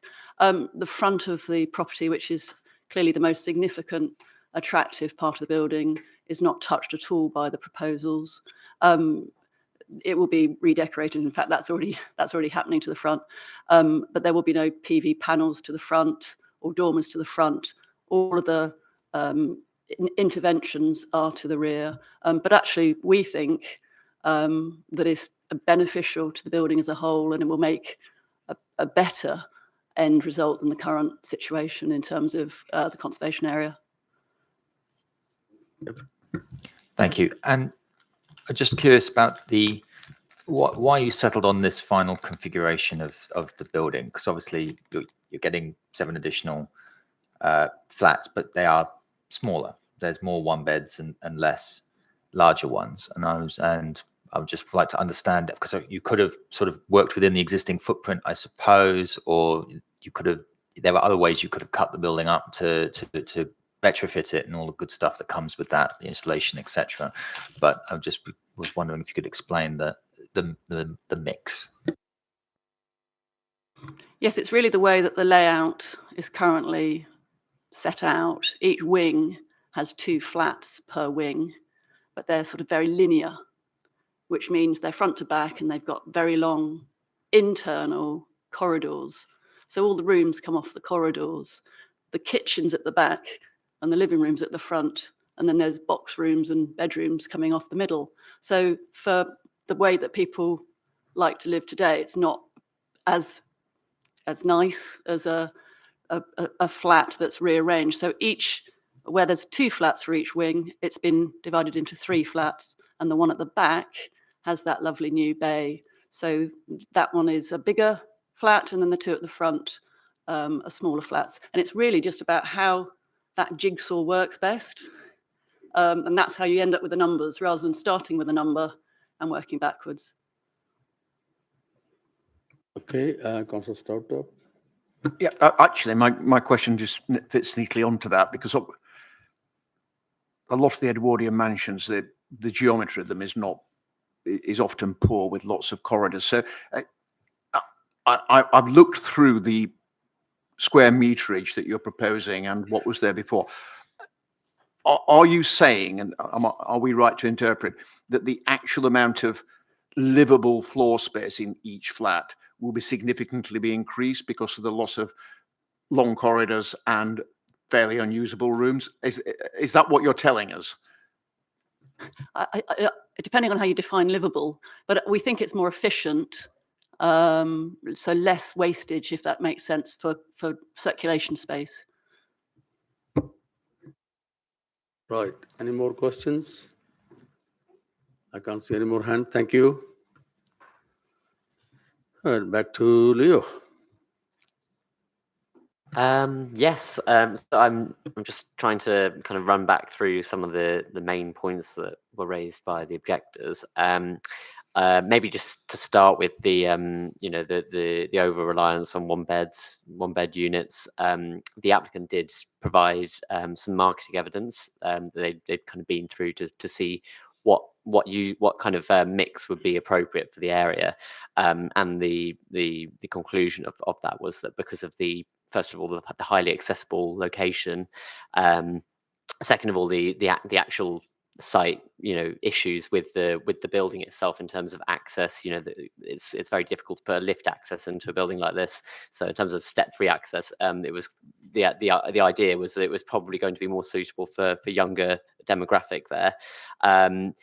But in any case, there is no net loss in family-sized units here. There's in fact a gain in one unit. So I think really the mix, I think, is for quite a sort of urban context in quite an accessible location, in also at a site where there's quite limited amenity space, which probably renders it less suitable for larger units, generally speaking. Does kind of help to kind of justify that mix a bit and amplify that mix. As the applicant has said, the layouts at the moment are very poor in terms of sunlight and daylight for the existing units. There are a lot of rooms where there's basically no sunlight at all or daylight, and the number of units with no sunlight or daylight is being reduced. Obviously, there are still constraints because of the historic nature of the building, but there are improvements. In terms of the actual design of the extensions, we have obviously touched on that. In terms of the three-story rear extension, obviously, in our imagine this was a typical residential extension. Our residential extension guidelines, even though they don't really anticipate extensions of this height, they do normally state that extensions of 2.5 meters at first floor can be accepted, provided they aren't unduly overbearing and impactful on neighbours, essentially. So that benchmark of 2.5 meters is sort of set by the policy there. This is effectively is matching that. It does also, because of the bay design, sort of set in from the sides to kind of reduce the overall bulk and the visual appearance of it. And the roof design as well is such that it really ties in and helps to retain the heritage features of the building, and you can still read the rear facade in a good way, I think.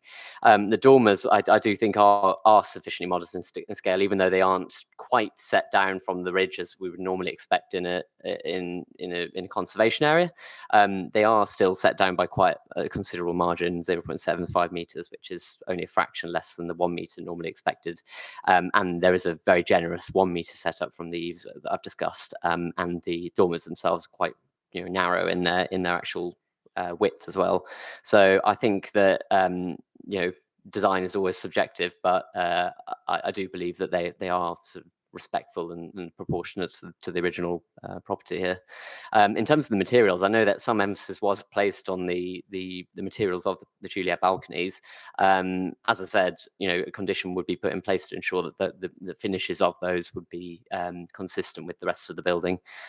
So I think that that would not necessarily be as harmful. Obviously, just to reiterate all the benefits in terms of the removal of antennae, guttering and downpipes, and the single-story rear extension, and also putting the bin and bike stores into proper, self-contained enclosures there. The landscaping, some emphasis was put on it being too limited. Yes, it's always going to be quite tight in a location like this, where there is very limited space at the moment. But the net benefits to even though the actual average amount of amenity space per unit will stay at 9 square meters, which is as existing, that's a combination of private and communal that's sort of factored in. The actual split of that and the spread of it, distribution among the flats will be a lot more even, because currently the ground floor flats just have the lion's share of it and it's really not accessible to anyone else. So that communal garden at the back, even though it's small, it will be landscape very effectively. That full details will be secured by condition to ensure that the quality is maintained for that. So I do believe that a high quality, accessible provision for as many flats as possible will be provided. And yeah, I think in terms of the sunlight and daylight, as the applicant touched on, the sunlight and daylight assessment was undertaken for the neighbouring properties and for the subject property as well. Both of those did demonstrate compliance with BRE guidelines and with all the relevant tests being met. So in that regard, there shouldn't really be a concern. And in terms of the overbearingness and the kind of the impact on those neighbours, yes, there is going to be an increased impact. That's not denied, but the impact is going to be quite limited because of the fact that the extension is 2.6 meters deep. It sets in from the boundaries of the bay shape, and obviously with the separation distances that would be preserved and the orientation of those windows, that it's not considered that there would be undue overbearing or overlooking or in all kind of harm in that regard. So I think I'd leave it at that. I was probably droned on too long anyway. So, but Thank you, Leo. Questions for Leo? Yeah.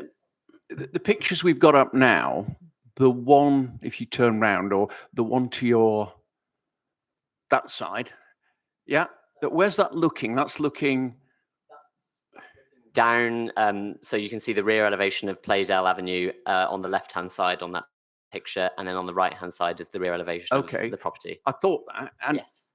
Hearing about dormer. Can you just describe to me what's on the roof of every single building in Playdale Avenue, please? There are a lot of dormers I of different styles. wanted to check that for clarity. Thank you. Any more questions? Right, thank you. It's open for, sorry, how you going?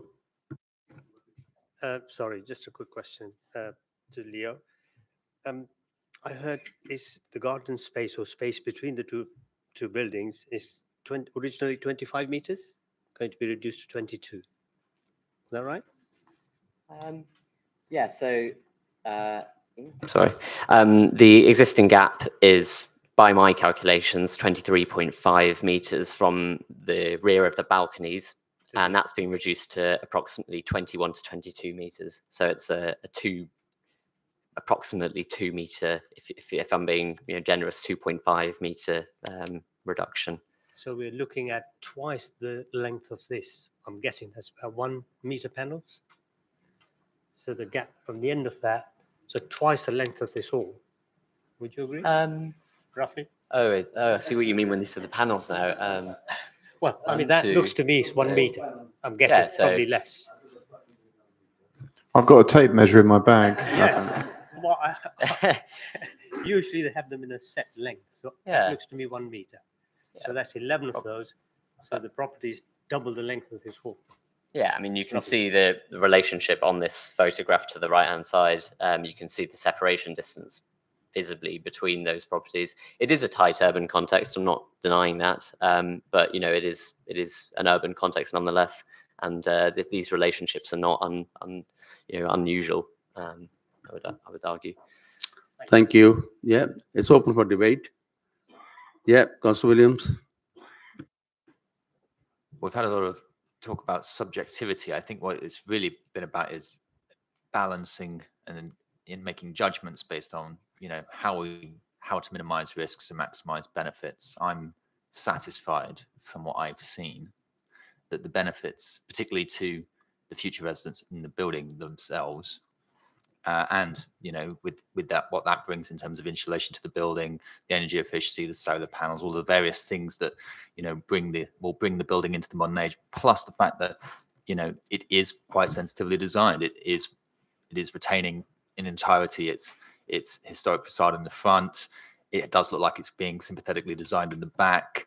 Like the balance in terms of minimizing those has been achieved in this instance. So I'm happy, but I'm not going to propose anything unless. Councillor Williams, I think it's compliant in all thresholds. It's sustainable, eco credentials. It's an upgrade to the building. It's car free in part, and I just haven't seen anywhere near enough demonstration of harm. So yeah, I think it's fine.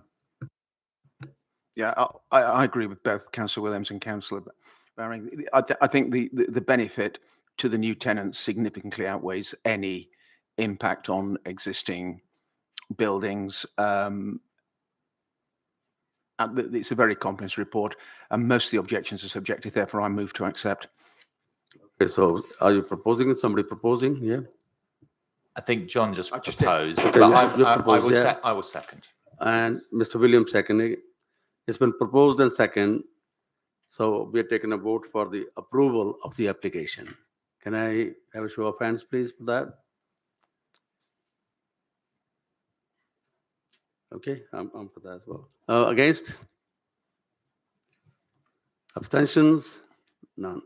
So application has been approved.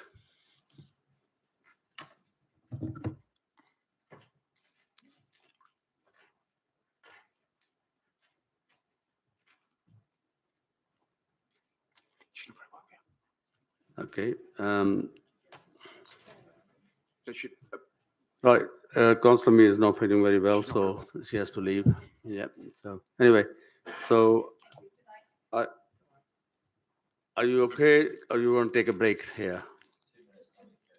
5 minutes break. Yep.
sitting there.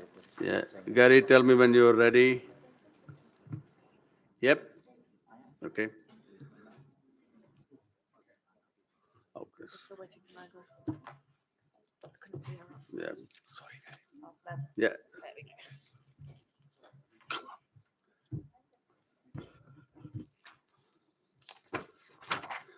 Okay.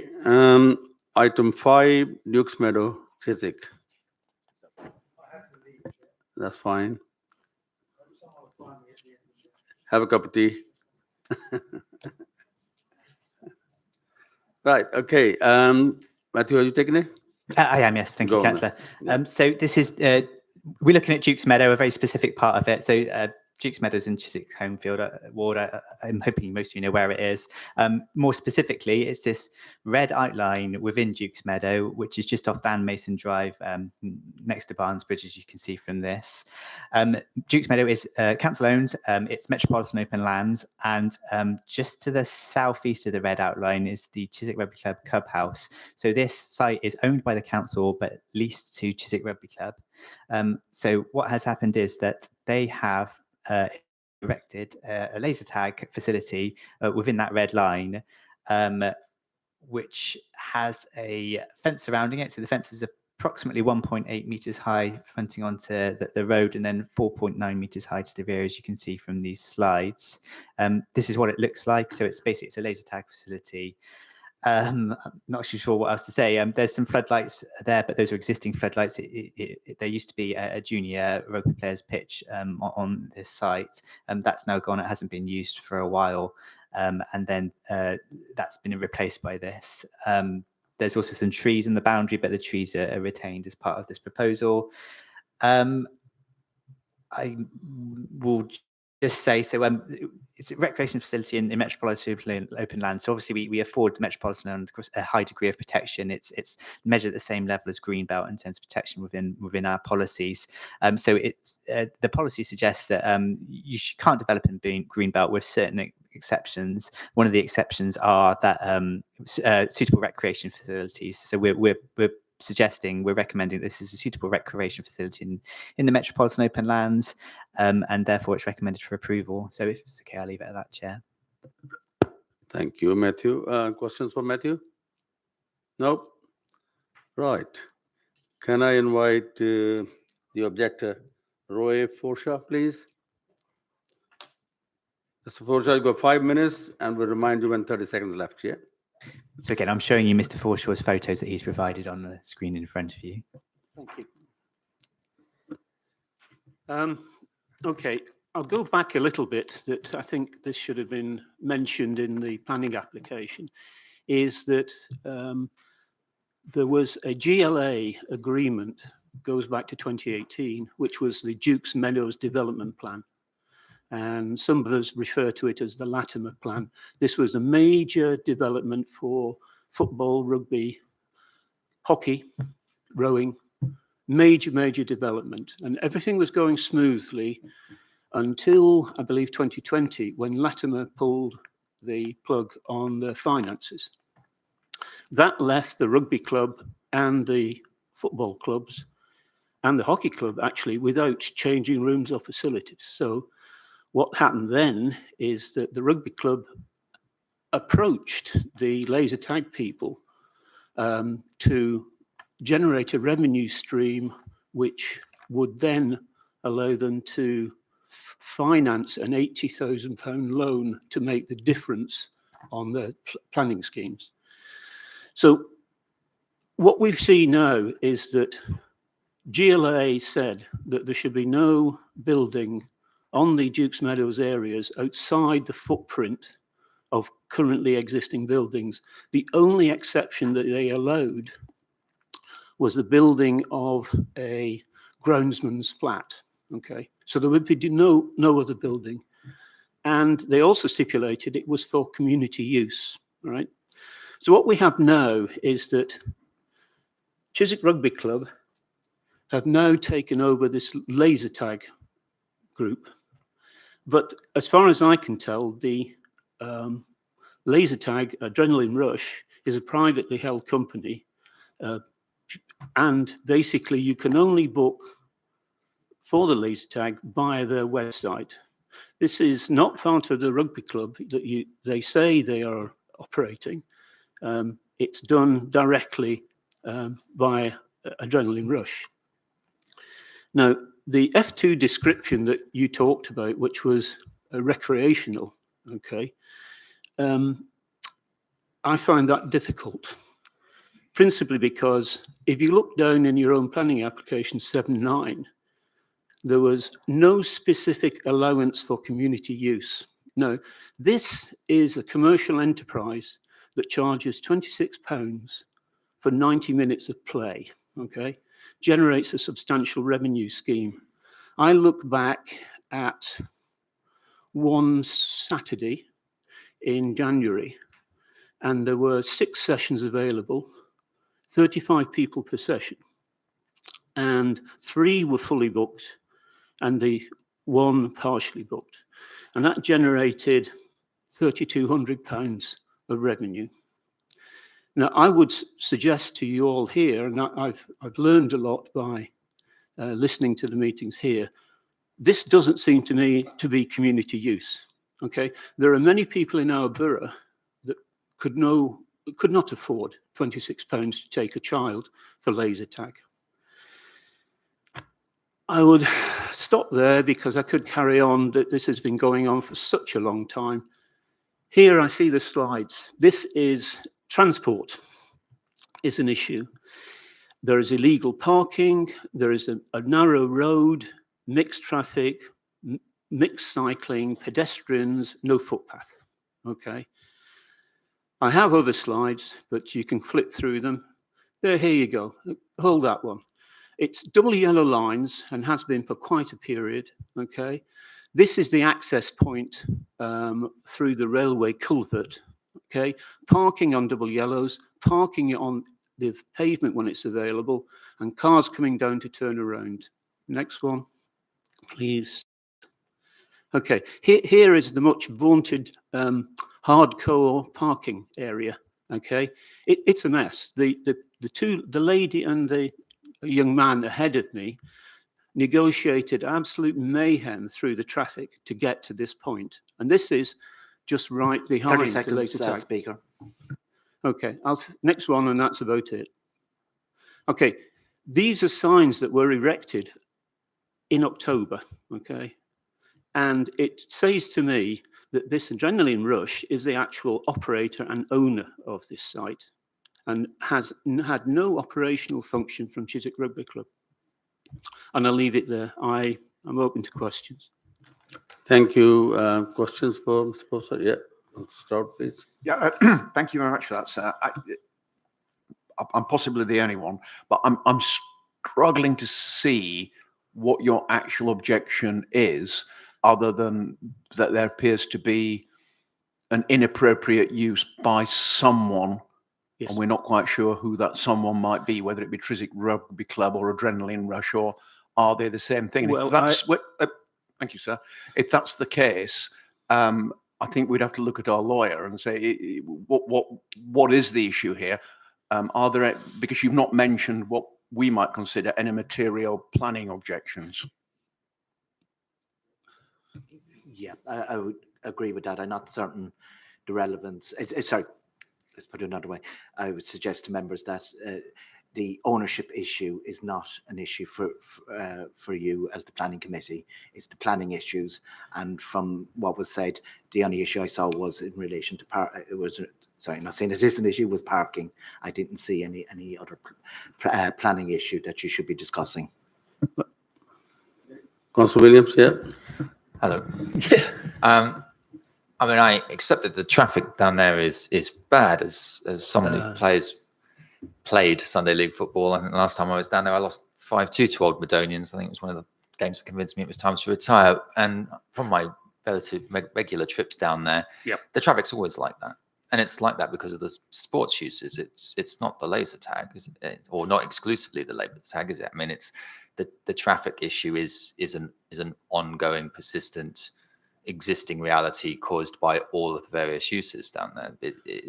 I don't see how this is really part of that. Do you want to answer that? Yeah, that was a I question. mean, it's exacerbated a very, very poor situation. And the reason I bring it up is the fact that I've been talking about transport difficulties into what could be a sporting hub for the entire area. We've been talking about this for years, and we've never come to any conclusion. The parking area is, what would you get? There are 35 people go, or kids go, and if you don't cycle in or you don't walk in, you bring a car, all right? That's 35 cars. That goes very, very quickly. And if you ever played at Old Medonians, you'll know it's just ridiculous. I go on my bike. I mean, I've just given up at weekends. And so, yes, I think transport is a planning issue. And the more fundamental planning issue is that this is metropolitan open land. Okay, I take is that Jimmy's point about the legal issue on ownership. It's not a planning issue. But the metropolitan open land it is, because the 2018 GLA, and it's worth rereading that, it was intended to always be for community use. This isn't for community use. If you can't buy a ticket, you don't get in. And we've actually said no specific allowance for community use. This is not what we should be doing with metropolitan open land. That is a planning issue. That is a planning issue, I'm sorry. Thank you. Okay. Yeah. Yeah. Supplementary? Nope. Okay, any more questions? Thank you, Mr. Posha. Right, there's no applicant on this present here. So back to you, Matthew. Thank you, Chair. I will cover the community use point. I do believe it is somewhat pertinent. What happened is in 2018, there was a Dukes Meadow master plan planning application submitted to us, and planning considered that and approved it.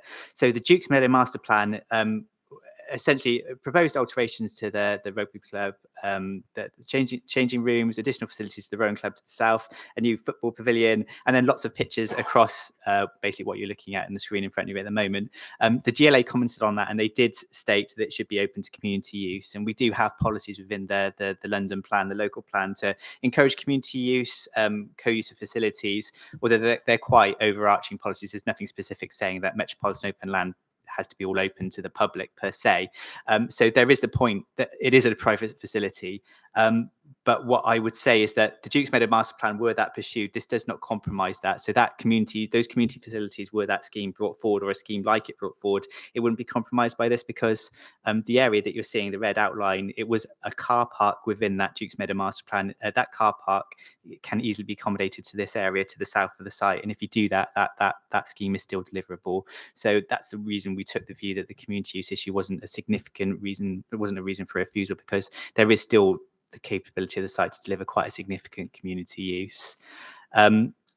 Yeah, so I think we covered it briefly in the report about the parking and access arrangements. They are broadly to be managed in line with the scheme agreed within that 2018 master plan as well. So obviously there's a balance of encouraging the use of these facilities versus the transport issues associated with it. I'll leave it at that, if that's okay. The speaker said a lot of things that are obviously not planning issues. My understanding, they are correct, but as Jimmy's already said, that they're non-planning issues. Okay, question for Matthew? Yeah, Councillor Williams. So, Matthew, is this an application for a permanent facility, or is this a temporary structure? I mean, I can see why this might be acceptable in the short term, but are we seriously proposing letting this potentially stay indefinitely? That's correct, yes.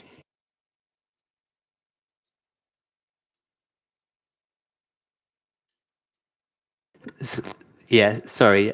So I was just double checking. So it's an application for the retention of the use of this facility. So there's nothing within the application, or there's no planning conditions to state that it had ceased this use within a certain period of time. So it is a permanent facility. Could we add a condition granting it for 5 years? Were you so minded to do so, you could. You would need a planning reason to do so. You'd have to identify some harm as a result of this that meant the temporary permission was necessary. If it stays permanently, I can see that there's harm. It is a building in metropolitan open land that isn't delivering, the community use that was anticipated or originally intended. They also built it without permission, and I'm not entirely sure, you know, if it was cross-subsidizing the rugby club, you know, I get those issues aren't necessarily pertinent, then it's still facilitating the delivery of the wider master plan. Otherwise, it's not really contributing to the wider master plan, is it? It's just sitting there. Jimmy's not happy.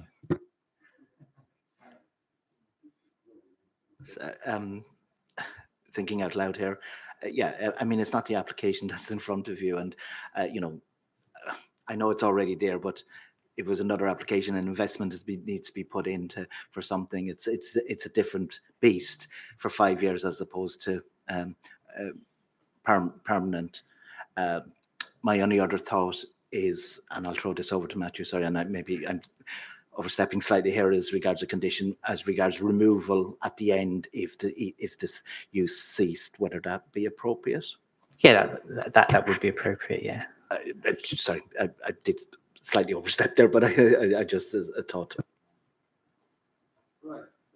Councillor Stroud, yeah. Yeah, just a couple of quick clarification. I think this mainly came from the gentleman who objected, but I understood that it generates income for the rugby club. Is that correct? Is my understanding. So that's what I've been told as well. Again, what isn't the planning considerations, and I don't have the demonstrable evidence in front of me to show you. But yes, it's my understanding as well. The reason I asked that is because obviously, from what we also heard, both the rugby club and Old Mediterranean's football club were left a bit high and dry when, and I think most of us can remember that plan falling through. So whilst in and of itself, it's probably not a community asset. It is generating income, one could argue, for a community asset. And secondly, it's not got planning permission as it stands, but I presume if we give it planning permission, that rather locks it into being what it is, and would any change of use in the future would require additional or further planning permission. Is that correct? Yeah, that's correct. The use class is F2C, which is quite restrictive anyway. It's to do with recreation facilities, but there's a condition of a use restriction there as well, so they'd have to keep it within the same use. Councillor Bowring, you had a question? Yeah. Yeah, so I'd like to understand a bit more about this community use, metropolitan open land, the GLA,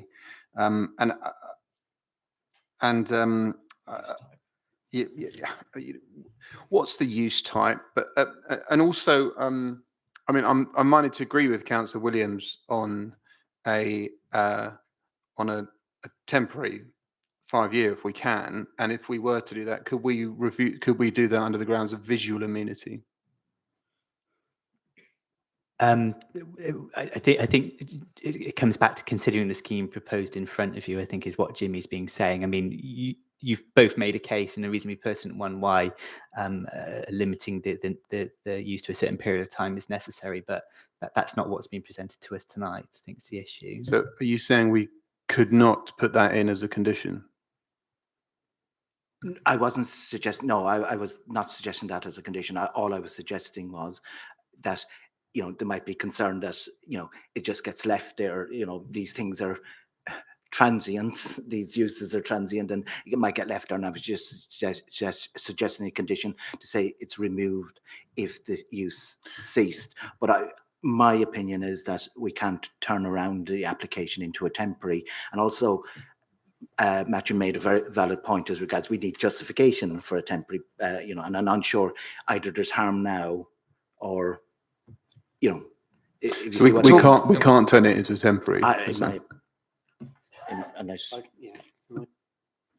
think I'd agree with that, because the application that's in front of you is for a permanent, a planning application for a permanent use, not for a temporary. We'd be converting the type of application from one to another. I think if the application had been for, say, a 10-year temporary use, and you were then saying, well, actually, we'd prefer that to be 5, then we could have some flexibility there. But what's being proposed is permanent. Okay, Matthew, could you talk to us a bit about harm to the openness of the metropolitan open land and the specific use class that this has? Sorry, I don't. You didn't. I think you're going to make a comment on visual amenity. Sorry. So, well, visual amenity. So, does it retain the? So, are they? suitable recreation. So sorry, okay, hang on. I need to take a step back. So metropolitan open lands is preserved in the same way as greenbelt are, and it's there to preserve the openness of the metropolitan open lands. But there are certain exceptions which allow development in metropolitan open land, which is recreation facilities that are a suitable scale. So you generally don't get a recreation facility without having certain ancillary features to it. So if you feel that this is a recreation facility, it clearly is. But if you feel that the buildings attached to it are too big, too tall, they're not necessary for this recreation facility, then that in itself is a potential reason to take issue with the application. So the question is that are these unreasonably large for the activity that they're undertaking? Are they necessary for this recreation facility?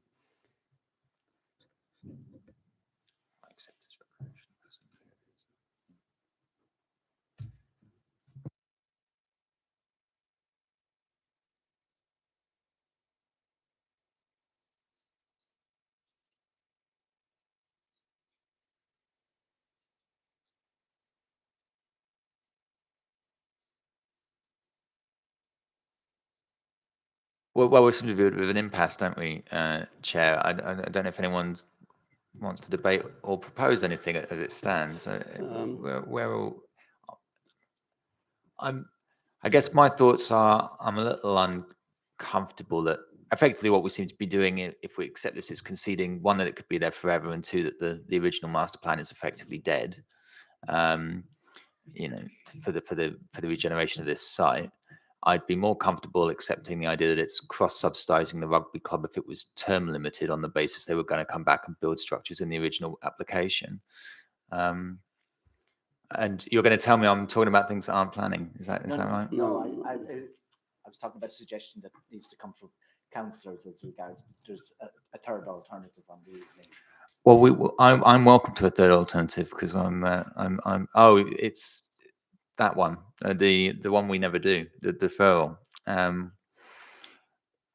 I would be comfortable seeing this again with a time limited application. Would be my preference. And if we have to defer and then have the applicant consider that option and bring something back again, I'm minded to go with that. And I speak as someone who never defers, but there you go. So you're proposing that? Go on.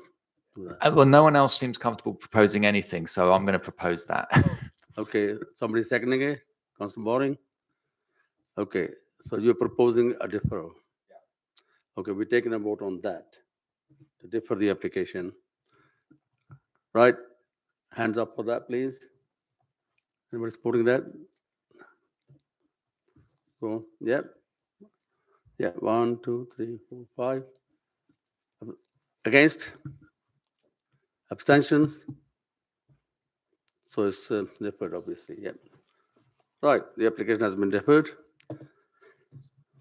Right. Sorry, everyone. Right. Oh, can somebody propose a suspension of standing orders? Suspension, I propose Yeah. suspension. And seconded, yeah. Okay. Yes.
Right, okay.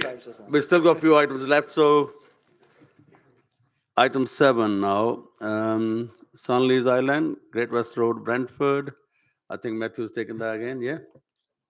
Okay, go on. Thank you, Chair. I'll start off by saying that none of these applications hereafter have had speakers, and I don't believe anyone's objected to these applications. They're in front of us because of technicalities. So I'm going to go through them, issues requiring yourselves to make a decision. So I'll race through them reasonably quickly. But Sunleys Island is just to the south of Gunnersbury Park. You can see Brentford Football Club in the bottom right-hand corner there. What they want to do is they would like to install an electric vehicle charging area, which looks like this. So basically, it's a structure that's it's for 6 spaces. The stretches the western end of the site. You access it off Lionel Road North, so you're not accessing it off the A4.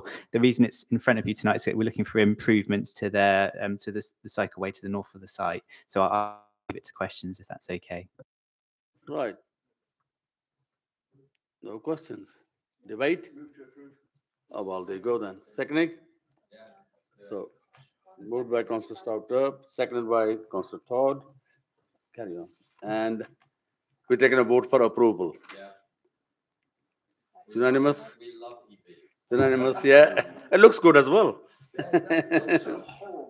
Oh, look at that. Anyway, so application has been approved. Next one. Next one is Grant Way. So this is on the Sky campus, but this is our own road network. So what's happened is that they would like to put in this structure on the roundabout, which is a floating tree, which my professional view is it looks good. What we need is a contribution from them to secure the removal of it in the event of Sky leaving us. So because it's adopted highway, we're looking for the money to remove it in the event that Sky will no longer maintain it. That's the only reason it's in front of you. So I'll leave it at that again. Again, questions? No? Okay, that's very quick. So we'll take a vote for approval, yeah? Sorry, you guys are going too quick. Councillor Bowring is Sorry. proposing, Councillor Stouter is seconding. We lulled you into false sense of security with the last couple of. Yes. Okay, we're taking a vote for approval. Against?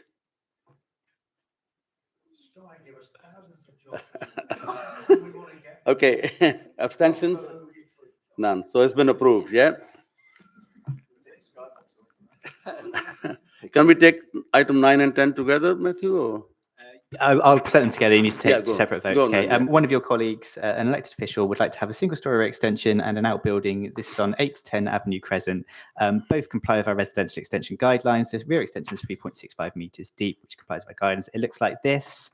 And then the outbuilding, again, complies with our guidelines. It's at the back of the house, and it looks like this. So I'll leave it for yourselves to vote on those. Questions? Yeah. Councillor Bowring? Is there any reason at all why this shouldn't be approved, no matter how small?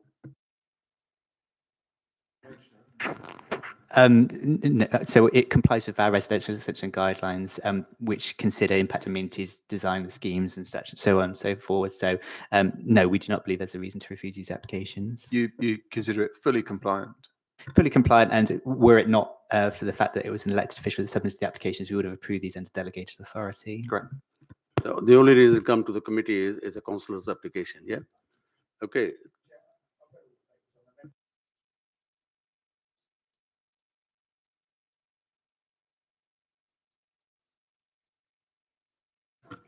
Okay, can you put the mic on and say that again, please? As a member of opposition, to be seen that fairly, I've read all the papers. It's a clear case and I recommend approval. I second it. Take a vote on that, please. Approval. So this is 8. This is first of all 8 Avenue Crescent, if that's okay. So we're voting on 8 Avenue Crescent as we speak. Yeah, unanimous. Thank you. So. And then next is 10 Avenue Crescent. If we could do a vote on that one as well, please. It's the same for number 10. Yep. So I'll propose it this time. Do you want a second? Yeah. I readily second it. Okay, we'll take a vote for approval on item 10. Unanimous. Thank you. Done report is 11. So 12 is an update report. Members have seen it. It's to be noted. It's on page 125. Noted. Right. Any other business? I don't know if there is any other business. The date for next meeting is 2nd of March. With that, we close the meeting. Thank you. Thank you, Thank Chair. you for your attendance. Good night. And leave that to you. Yes, no, I do.